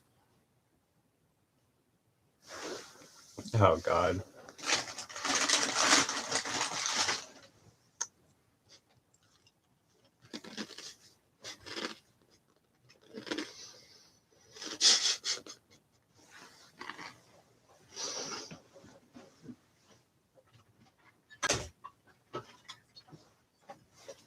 We'll have to start another channel just to share all the conversations we'll have.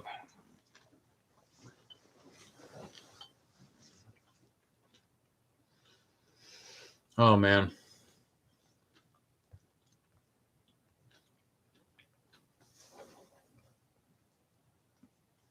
All right, Anna. Let's hear it. You can't tease and not offer. Oh, Reed, there's an FBI agent with his finger over the button right now.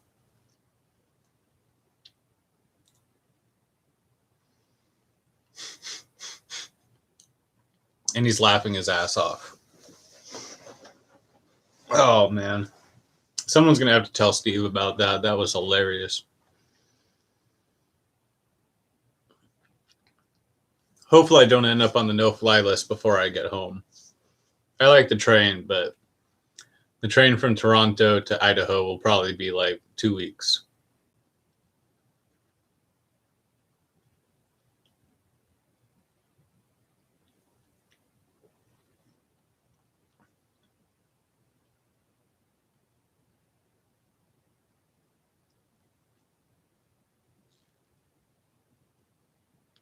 Yeah, I can imagine that the train would be pretty awful to cross the border with.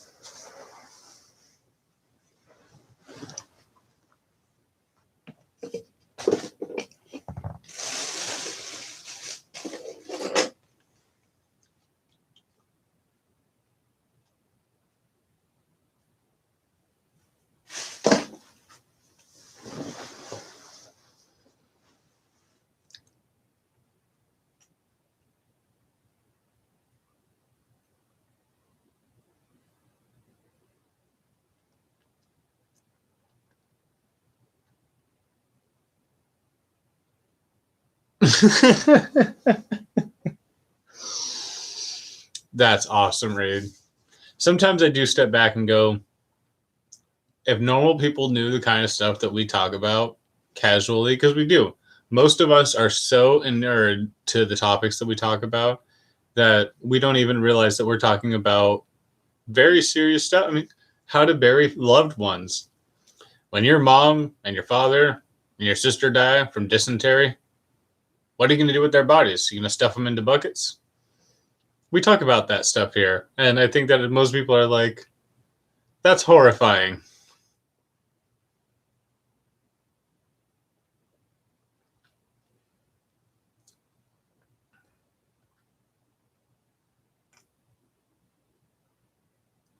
How to eat pets. That's, yeah, how to eat people. That's fair game. I mean, you never know. Might need to.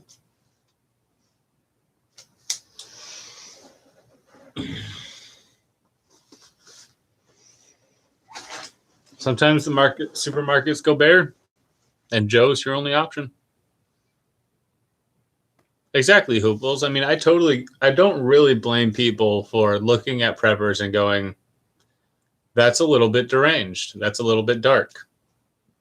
Because you are accepting as given and sort of just moving on with the fact that like 6 out of 7 billion people are going to die at least.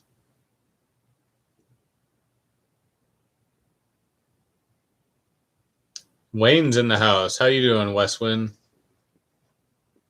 Yeah, Reed, headphones during prepper conversation is usually a pretty safe idea.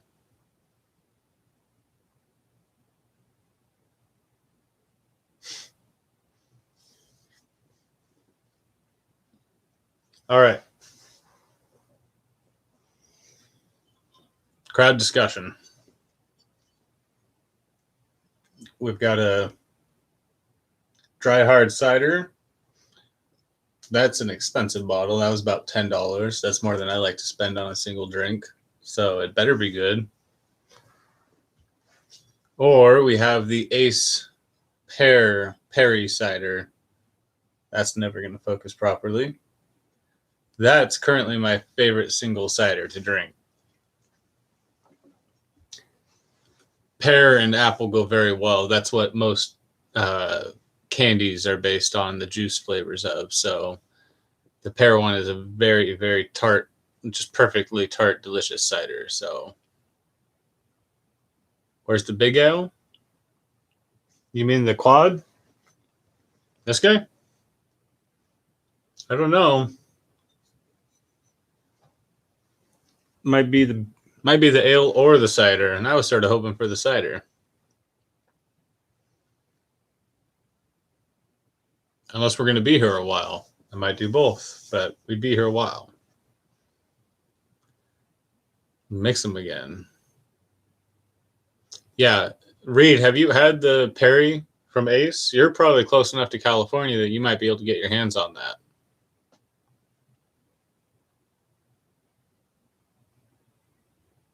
Because that Perry Ace cider is the tart to the pear is just perfect for the apple. It's like a bubble gum. Like if you ever taste the apple pear juice in bubble gum, it's just like that, like a sour one. All right, Hooples, it's been really good. I got a real crack out of that last one. You rest well and have a good bit of work. Thanks for dropping in.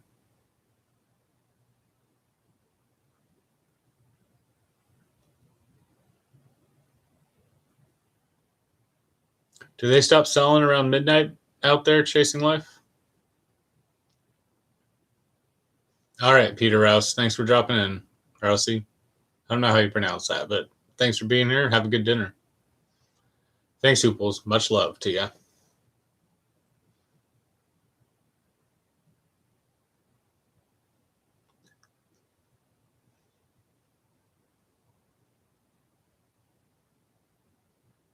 Well, you know what? It's a hard choice.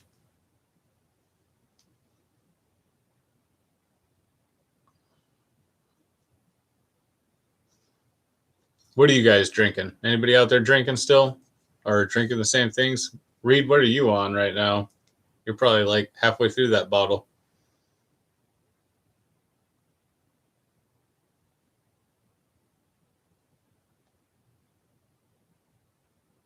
Wow.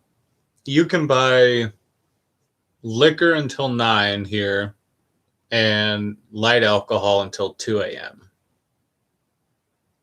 And 2 a.m. is when the bars close.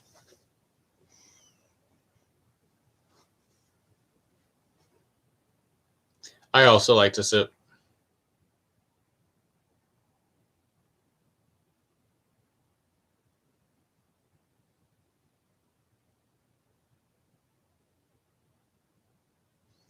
Mm-hmm.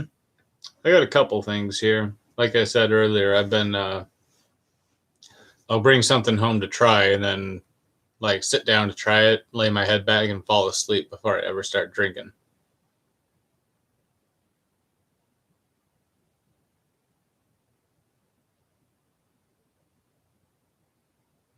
Nice, Wayne. 7 a.m. bourbon. Who's giving you dirty looks in the liquor store? Oh, you can probably buy liquor everywhere. See, here in Idaho, liquor is only sold in state-run liquor stores.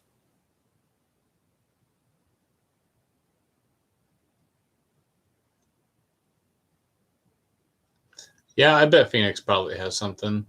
But yeah, I mean, I can go and buy a 6-pack still.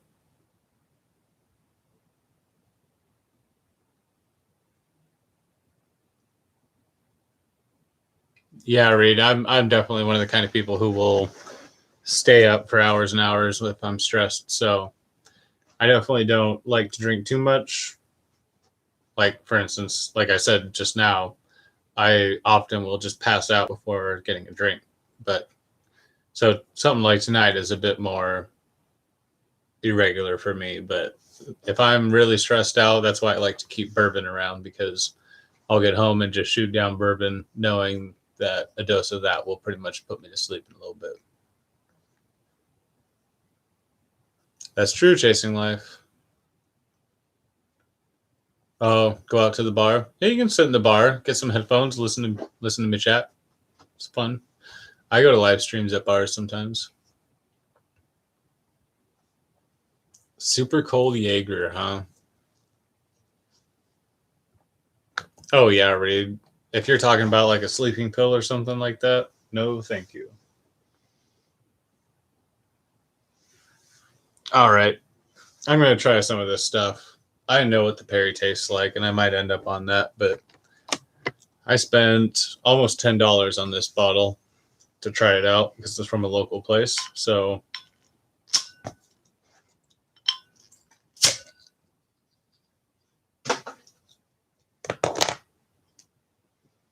just a dry, straight cider.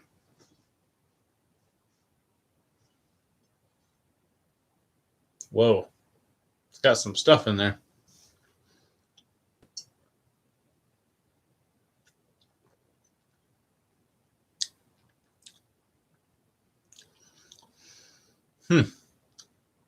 It's got some sour to it.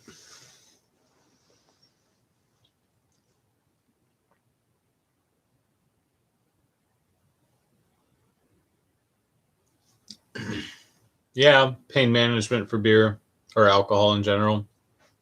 I can understand that.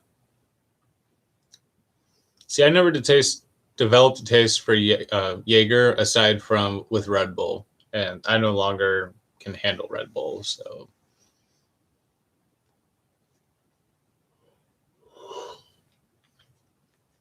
yeah, and I can understand that. Um, that's why I do wish that there were more options for people.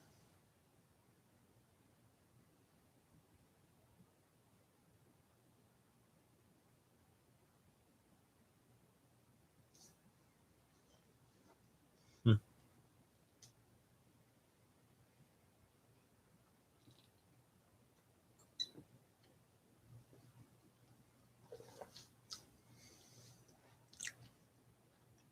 Hmm. So that one is more of an apple wine than a hard cider.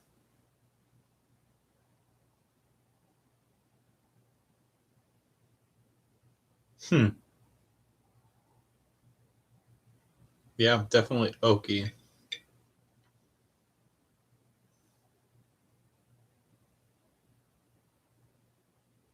Interesting.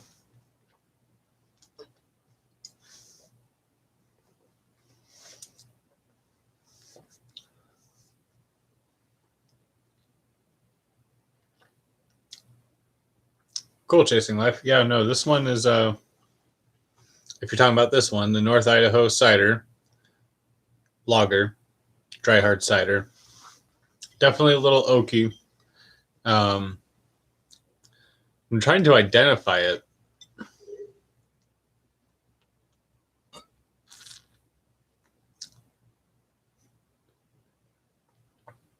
It's the pine. So it says aged in toasted oak and finished in pine. You can definitely taste it, but it's good. Oh no, Wayne, yeah, antidepressants are like meth. They're awful. I've known enough people. I've been with people who are on antidepressants, and they completely change the person. Grand Marnier. I'm not sure that I've ever had Grand Marnier.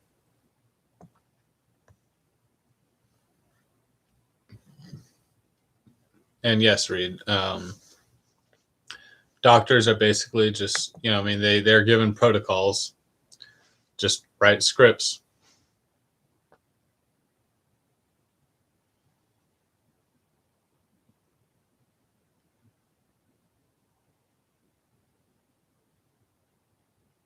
I don't think anybody's judging you, Anna. I think that's perfectly understandable.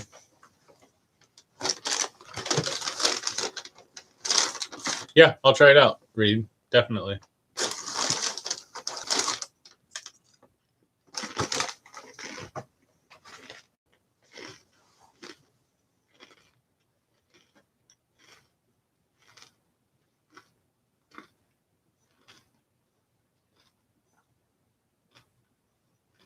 Hmm.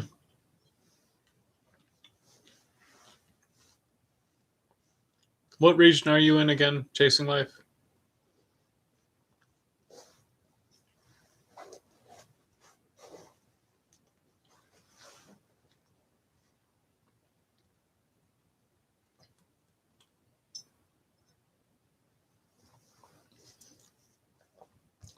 You might find it. Yeah. It's from very North Idaho right now, so I really don't know how much they make or distribute.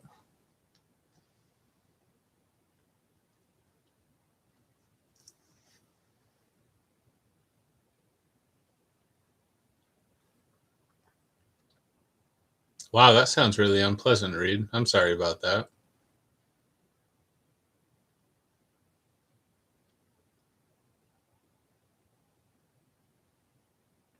Absolutely, Anna.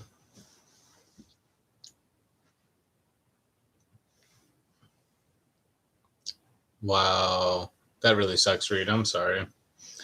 That kind of stuff. My father is on opiates and was on a lot of opiates before the surgery already.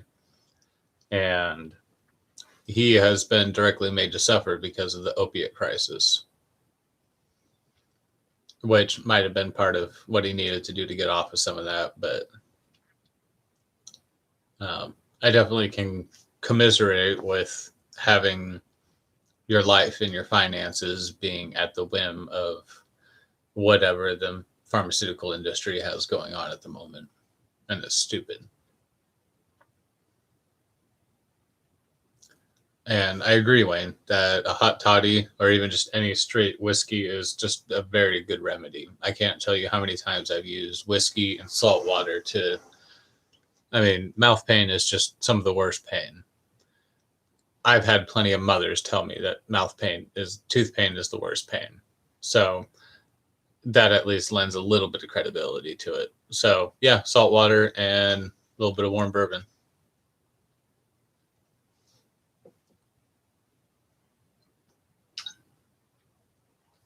That's crazy, Reed. That's awful.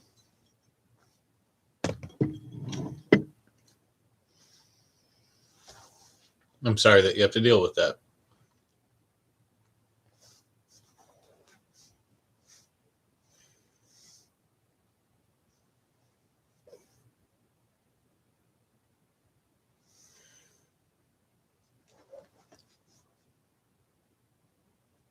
Dried chicken. Yeah, I can understand that. That sucks. Working on a solution. That sounds pretty interesting.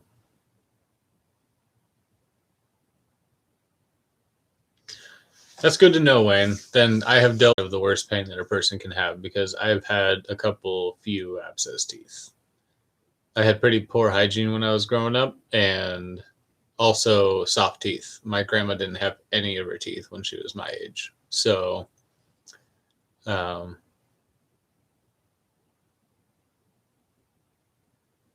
wow. See, I never appreciated that because people make childbirth sound like the worst pain that a person can have. And I have dealt with cripplingly bad tooth pain.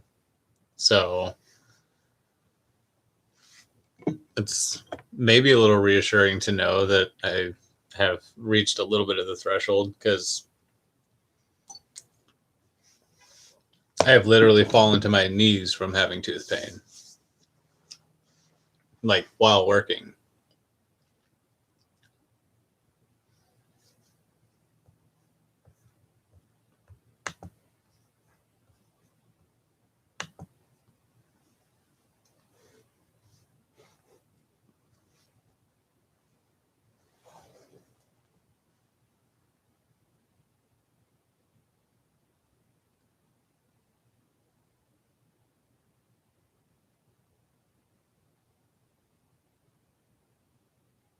Exactly, Reed. It's money driven.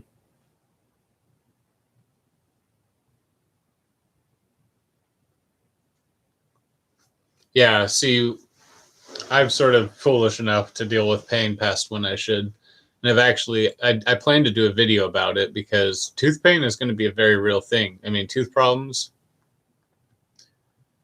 Oh, yeah, Wayne. See, I can totally understand that. I mean, I've literally just been, yeah, laying on the ground, just cringing and rolling around from the pain until it passed, just drinking bourbon until it. Um, oh, yeah, Reed. But I have actually found, for one thing, salt and baking soda solution is a miracle curative for that stuff. And I'll share that with you now, just so if anybody, I mean, if anyone ever is feeling tooth pain, the baking soda knocks down the acid, which almost certainly, when you have tooth pain like that, what you're experiencing is bacteria byproduct acid directly frying the nerve inside of your tooth. And also just an amazing amount of pressure being caused by the swelling inside. But, ugh.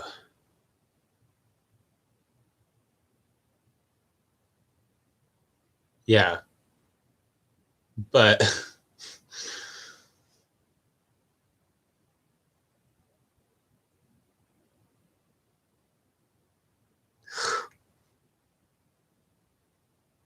yeah, baking soda toothpaste directly on the tooth with pain.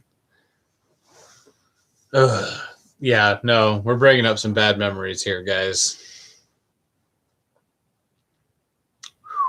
But yeah, anyways, the baking soda directly neutralizes the acid that's causing the burning feeling, and the salt helps to boost the osmosis to pull that pus and all that other inflammation and byproducts out. So when I know that I've got bad teeth and stuff like that, I'm always swishing with salt and baking soda just to keep everything swishing out and neutralized.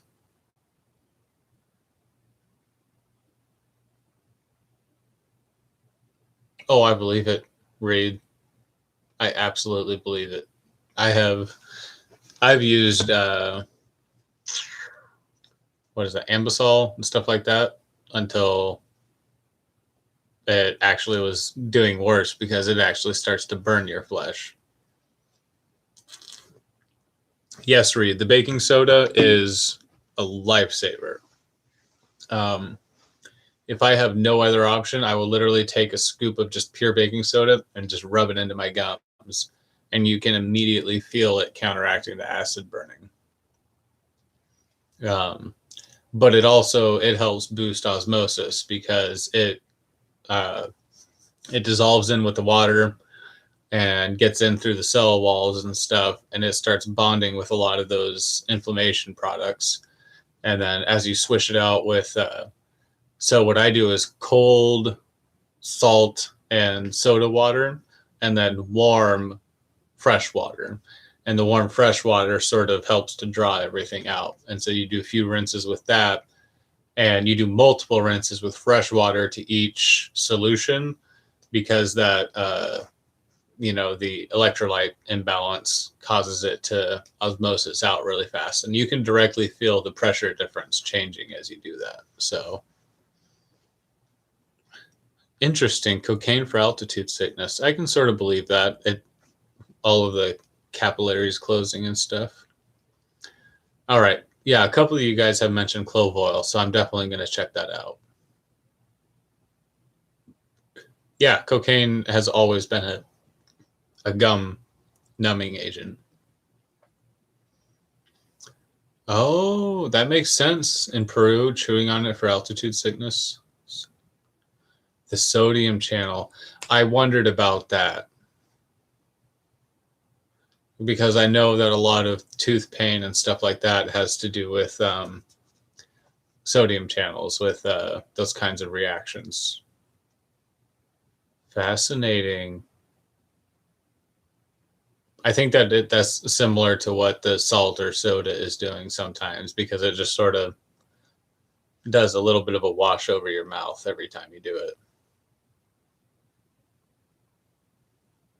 Yeah, chasing life. That's just my basic understanding of it. That's hardly a scientific whatever, but that's just sort of how I tend to think about it. You're infusing everything in there with salt and soda and stuff, and then you're coming in with the warm water and just swishing it all out, sort of tide like.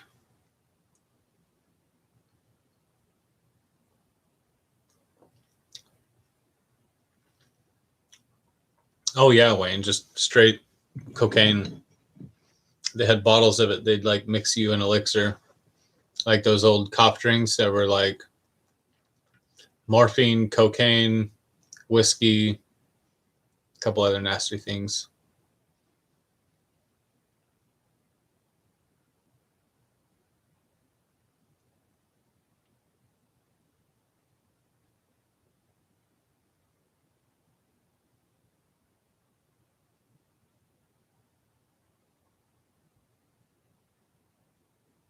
It turns your tongue black?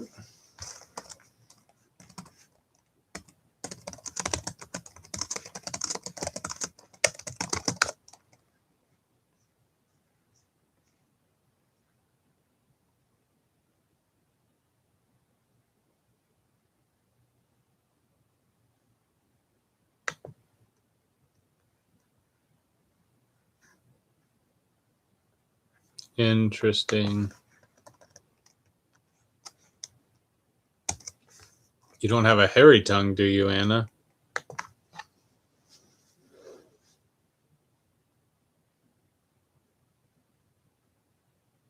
Oh, that's fun, Reed. So here's something fun. I grew up thinking that the dentist was supposed to hurt.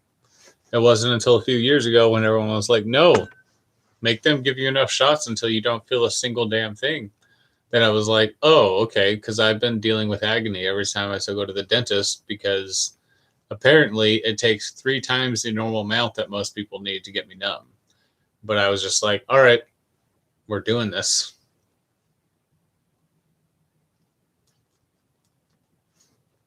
Yep, Chasing Life. I just saw that when I was looking it up. Man, that cider is really oaky.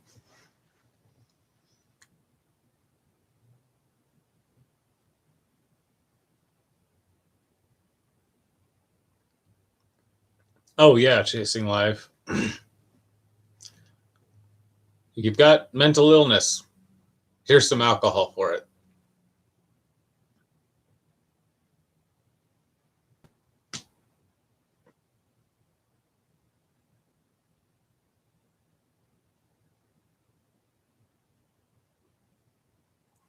Sensitivity to epinephrine, huh?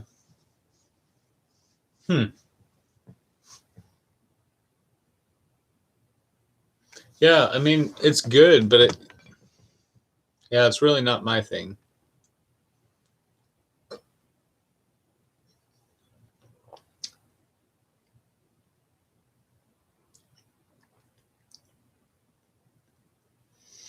I think it's the mix between the oak and the pine because I can also definitely taste the pine.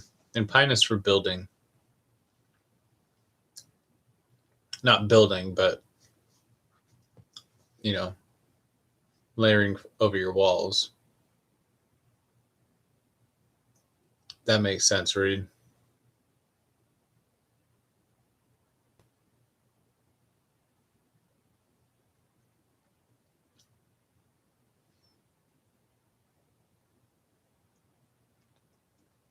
Yeah, see, Novocaine and lidocaine, I mean, they literally have to just give me a shot and then try again. Wait a minute, give me a shot, try again. Wait again. I mean, the dentist literally leaves and just lets the whoever else do it until they're like, all right, now it's okay for you to come back.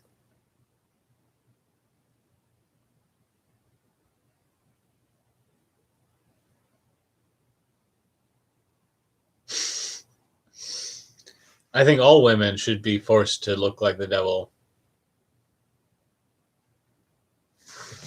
False advertising otherwise.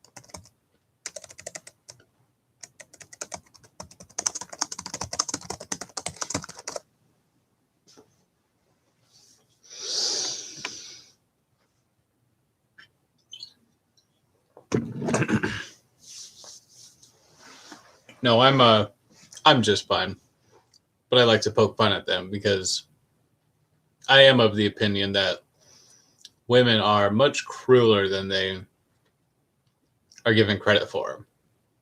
Not even crueler than they act. I mean, most women nowadays are perfectly willing to be like, "Oh no, I'm mean. I'm a bitch." Blah blah blah. Like they joke about it like it's fun, but it's true. I grew up with the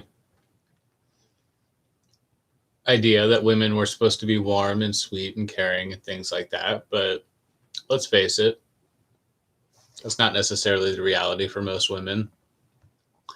A very caring man can be more is usually more sweet. I mean, that's why guys get friend zoned, is because they tend to be so giving that women simply don't know what to do with it because women are not raised to be that anymore.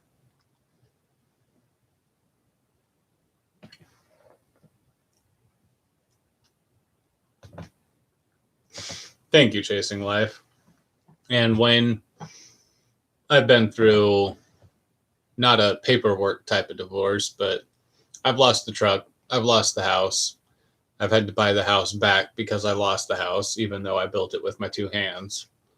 I've done all the things. I've been through what I have considered to be two divorces, even though we never signed the paperwork. But I lost everything, just like you do in a divorce. And yeah, Reed, women are pretty proud of how cold they can be. But at the same time, they sort of want credit for being warm, caring women like women are supposed to be traditionally, but they don't know how to do that, just like they don't know how to cook. I'm better at both. So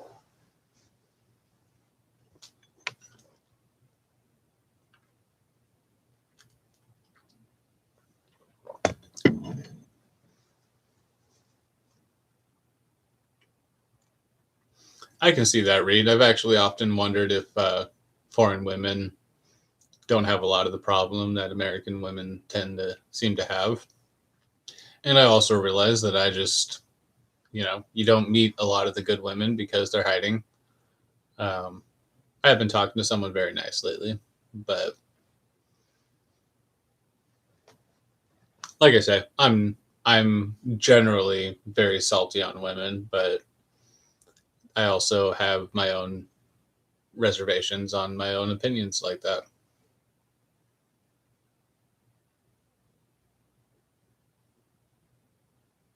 Oh, believe me, Anna, I mean, I don't believe that, I'm not making blanket statements here. Most guys are complete shit, but, you know, if you're my kind of guy, you tend to find the women who aren't going to be nice.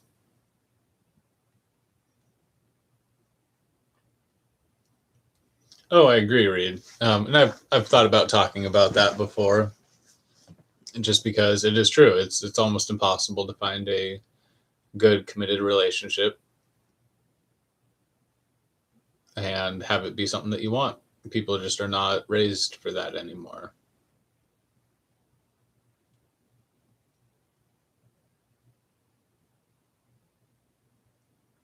One of my coworkers, she just found herself in a pretty ugly situation because of guys that she allowed herself to rely on. One of them that she's living with who liked her was basically kicked her out, and the other one who was her ex had her name had his name on her car. So yeah, guys can be crap.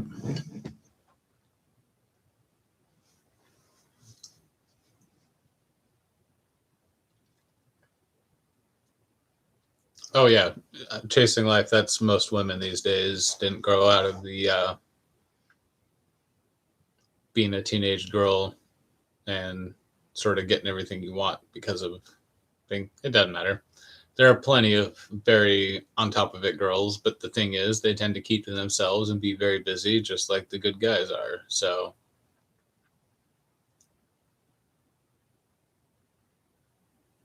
exactly, Wayne. I've been talking to someone very nice lately who's very prepperish, but I like to keep that stuff sort of quiet.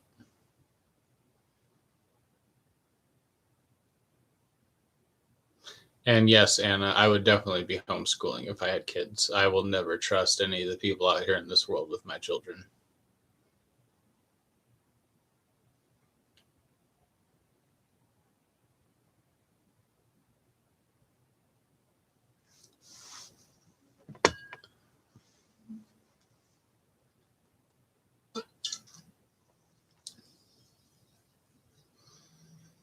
All right, North Idaho cider. It's good, but I'm just not drinking it all. Especially not when I have my Perry. It's calling me. This is a good cider.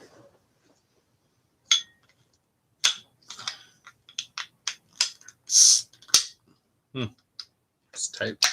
There we go.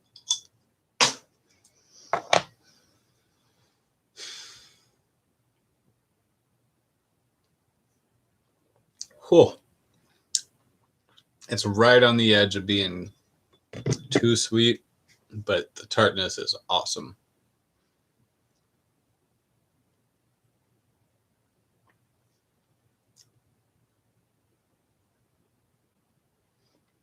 I understand that, Reed. I mean, you're talking like Slavic area, the post-Soviet bloc upheaval areas, right?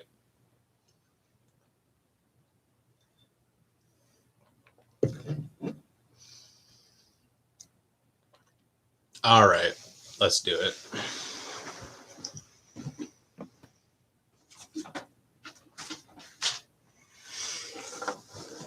I know I quit smoking, but I don't inhale.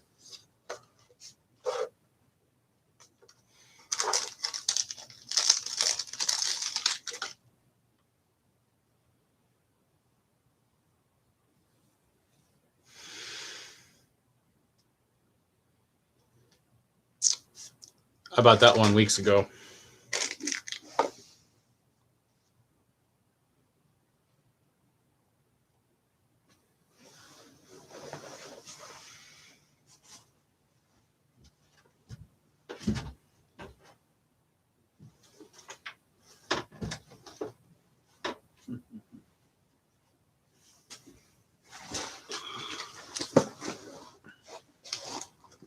Oop.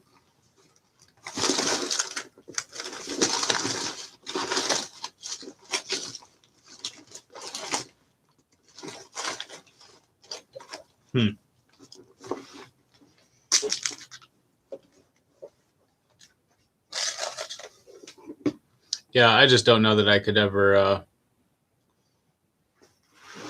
I could maybe trust a local homeschool group so that, I didn't have to be the one doing it constantly, maybe doing a rotating timeshare teaching kind of thing. But unless I knew the people and the curriculum and just had it all under my thumb, I just wouldn't trust the public school system.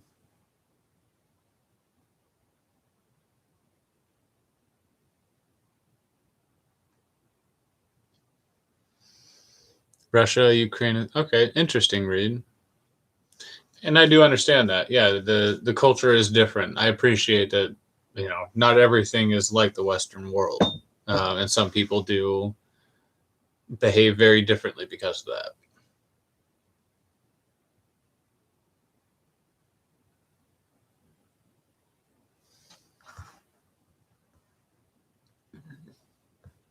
Yeah, Reed. My understanding is that the public school system is pretty ugly nowadays. Even just when I was there, I was a pretty sheltered little kid, and most of the stuff that I learned that corrupted me, if you will, was directly from public school.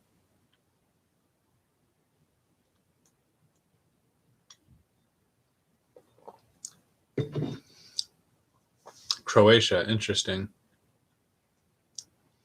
Yeah, and I mean, I feel like I'd be a very overprotective parent. I would want my child to be very well exposed to the world and stuff like that, and be capable of interacting with other children and even succeeding among them.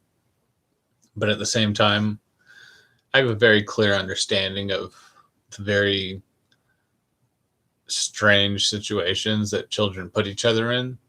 And I just don't like the idea of having my kid just running around with these weird, messed up kids affecting them.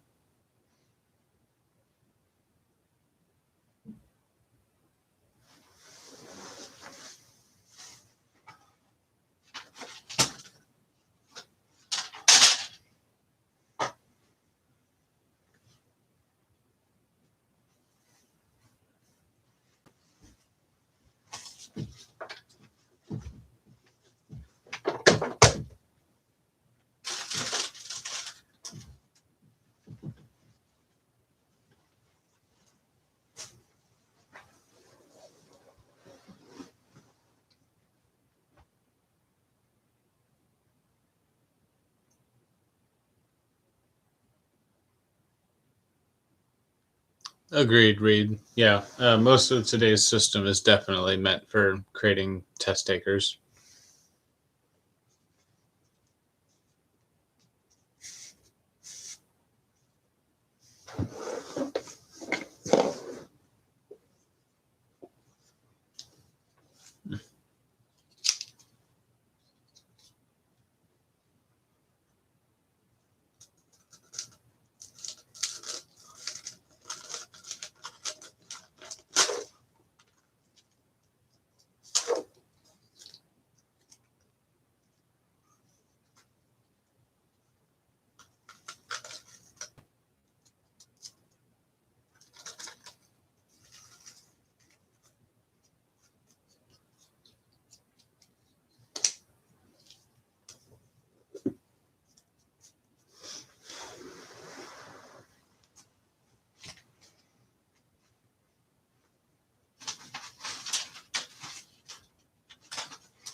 All right, I'm going to take a quick pause here. You guys chat amongst yourself if you don't mind.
Brings down home values to be absent from school, huh? That's interesting. Teaching certificate. Yeah, Pen Pal Club was interesting. I actually never did that, but I always thought it'd be really cool to really get a perspective on people from foreign places.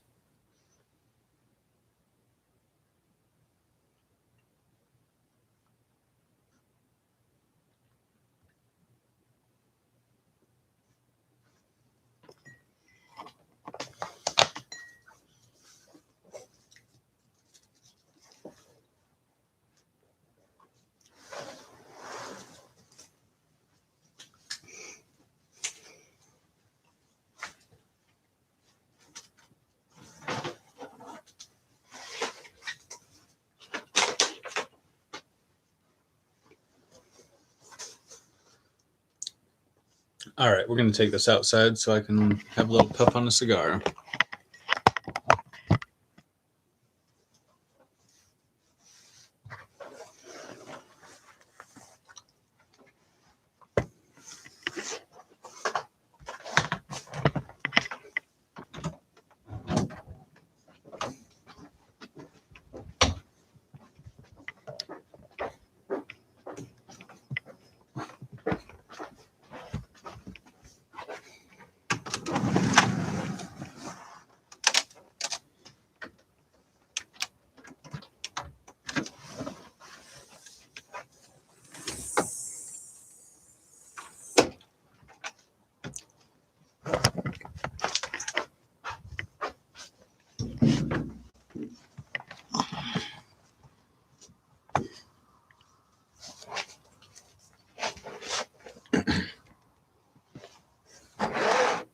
Well, I imagine you won't be able to see me very well, but there's a nice little flag in the background.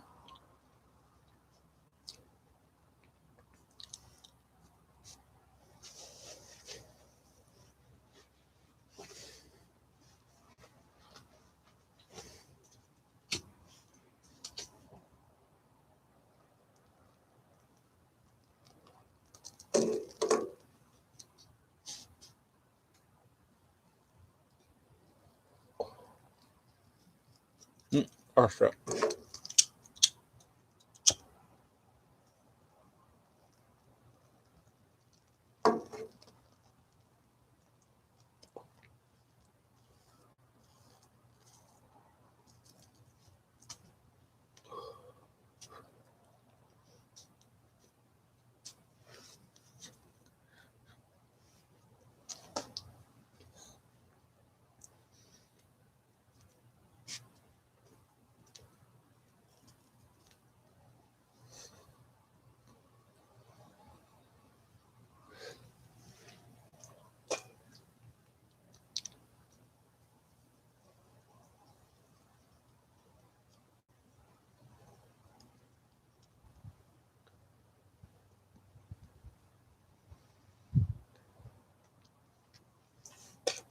Dang, Wayne, that sounds tough.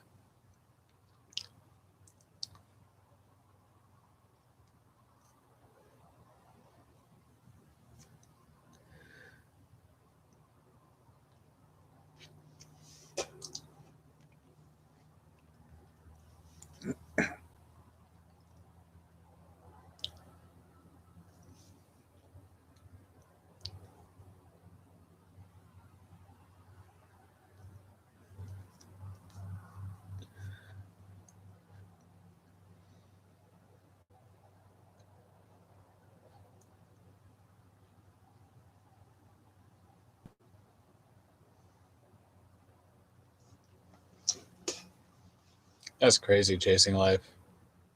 That's quite a drastic change from when I was in school.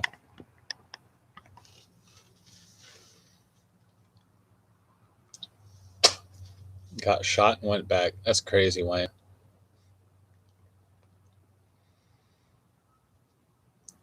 Can you imagine getting shot and just going back to war? And people did that.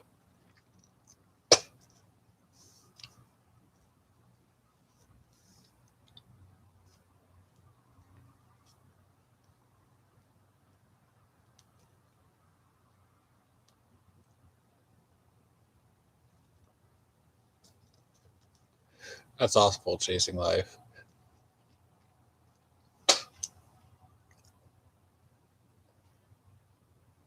Yeah, it's really scary to think about what a lot of the youth of today are completely ignorant of. Not even just from a, they ought to know that kind of perspective, but literally just that's important for you to know so you don't miss things later on. Oh, yeah, Reed, they've got no idea. Absolutely no appreciation, no idea what people of the past dealt with, or no connection to it as reality.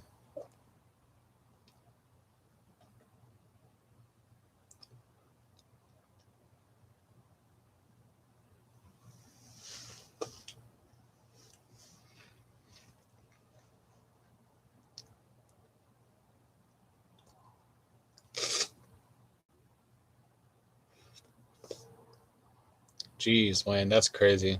People were just, it's cliche to say, but they really were just completely different people, made it different stuff back then.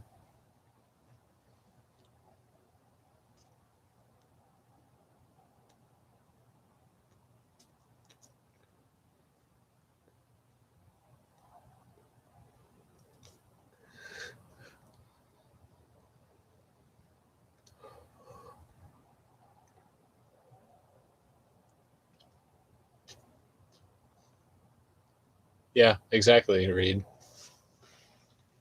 They made a lot of decisions back then specifically to help the country get back together, including uh, pardoning a lot of ugly things and basically saying it's a wash, everybody out. We're just going to move on from here, and that's the only way we can make this work. Oh, yeah, Wayne. People were, it's scary to think how tough they were compared to how we are today. Scary to think of what you had to go through to become that tough in the first place. Like we were talking about earlier, hardship makes you harder, obviously.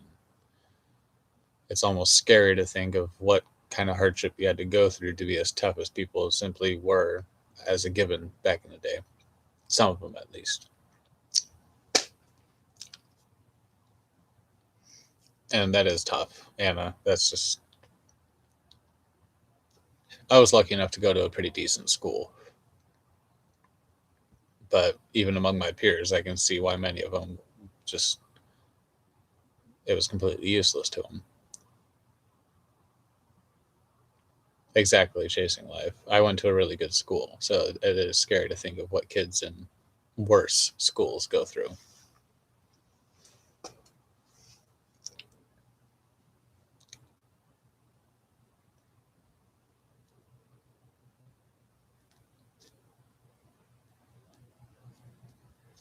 Yeah, I could see that, Reed. Battle of the Bulge was ugly for snow. Yeah, and yeah, I could definitely understand why you just would not want to be around for any of that after being in it.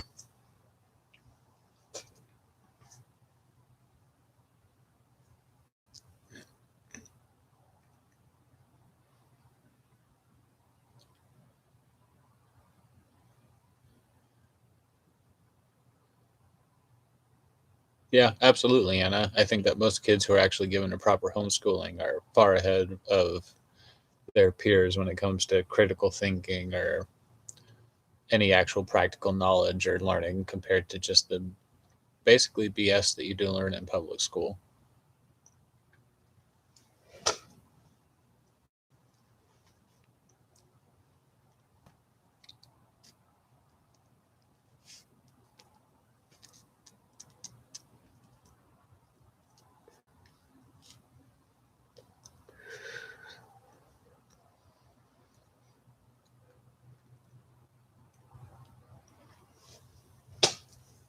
Pardon me a moment. I left my drink inside.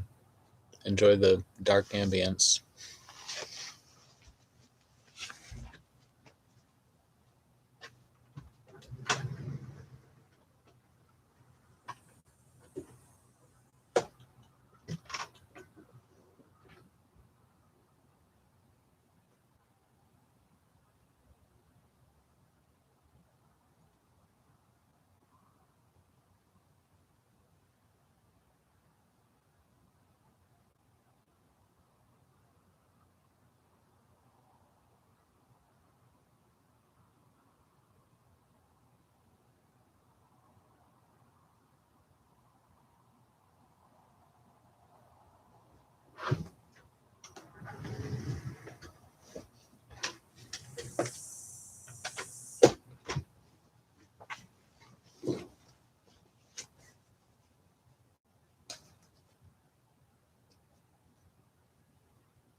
Yep, agreed, Reed.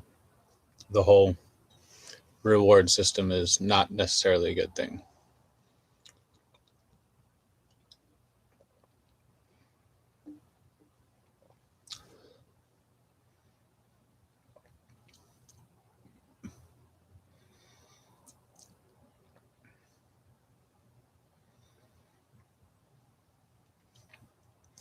Oh wow, Wayne. Yeah, that's the sexualization is no good at all.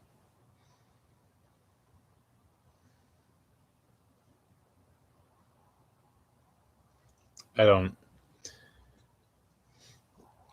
I can understand being accepting of people, but there is definitely a forced acceptance that is not good.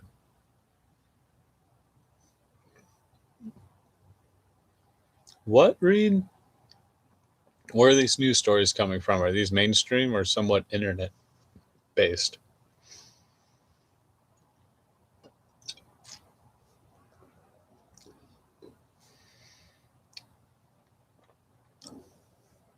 Exactly, chasing life. I mean, yeah, there needs to be some drive to better. Even I was not necessarily raised in the old school system, but I definitely remember it being result driven, not just coddling everybody, basically.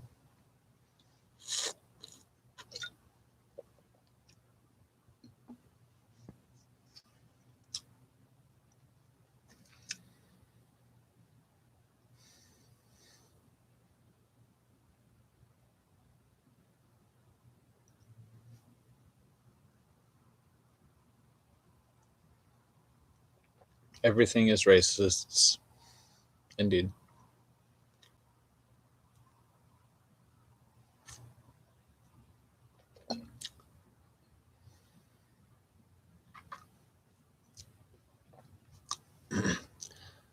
Well, it might be getting a little late. What are you guys up to right now? Just hanging out and chatting?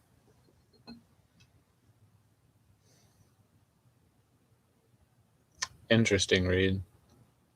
Yeah, no, I'm interested in it. Um, huh. I was sort of under the impression that STEM is supposed to be getting the boost. All right, Wayne. Yeah, I'm sort of getting close to thinking that might be the case. You have a good night tonight, and thanks for being here to chat. Yep, I think that might be the case. Sounds like it's sort of like that all around. Thanks for being here, Reed. You have a good night. It was a really good chat tonight. Hoping I'll be around a bit more to catch up on some of your stuff and have some good conversation. So, all right, chasing life. Looks like it's everybody but Anna and me. Thank you, everybody, for being here. I've really enjoyed our chat.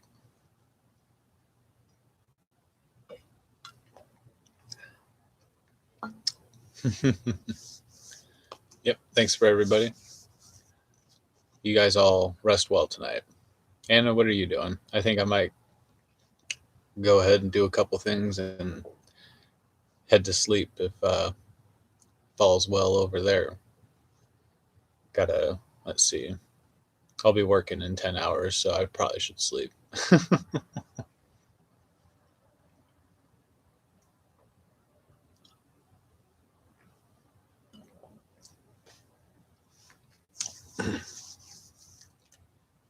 Good night, chasing life. Well, Anna, what do you have going on tomorrow?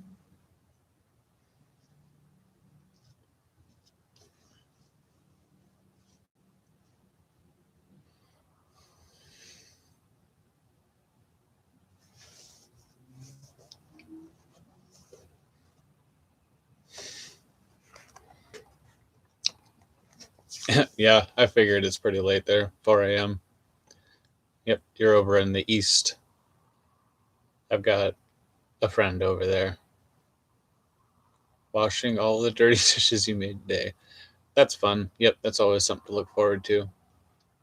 I probably need to get up, do a little bit of cleaning in my room and my car, and head to work at the pizza place again. All right, well, I'm going to head to bed. Thanks for being here. I was definitely hoping you'd show up to chat.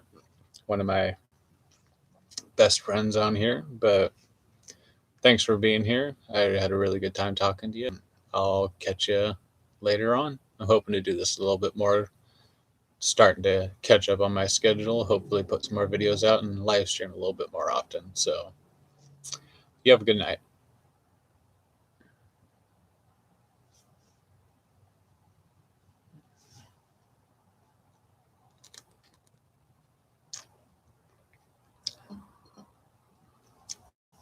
Love you, Anna. Thank you. I appreciate that.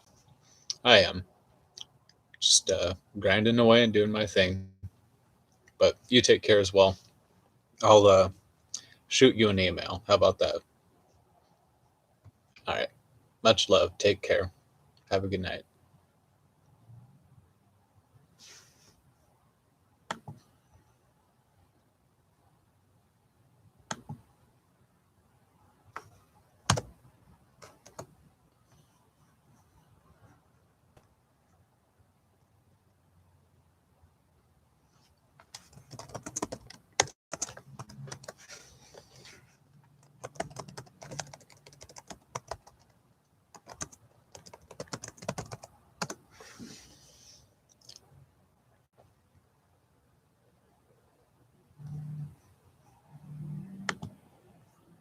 All right. Talk to you later.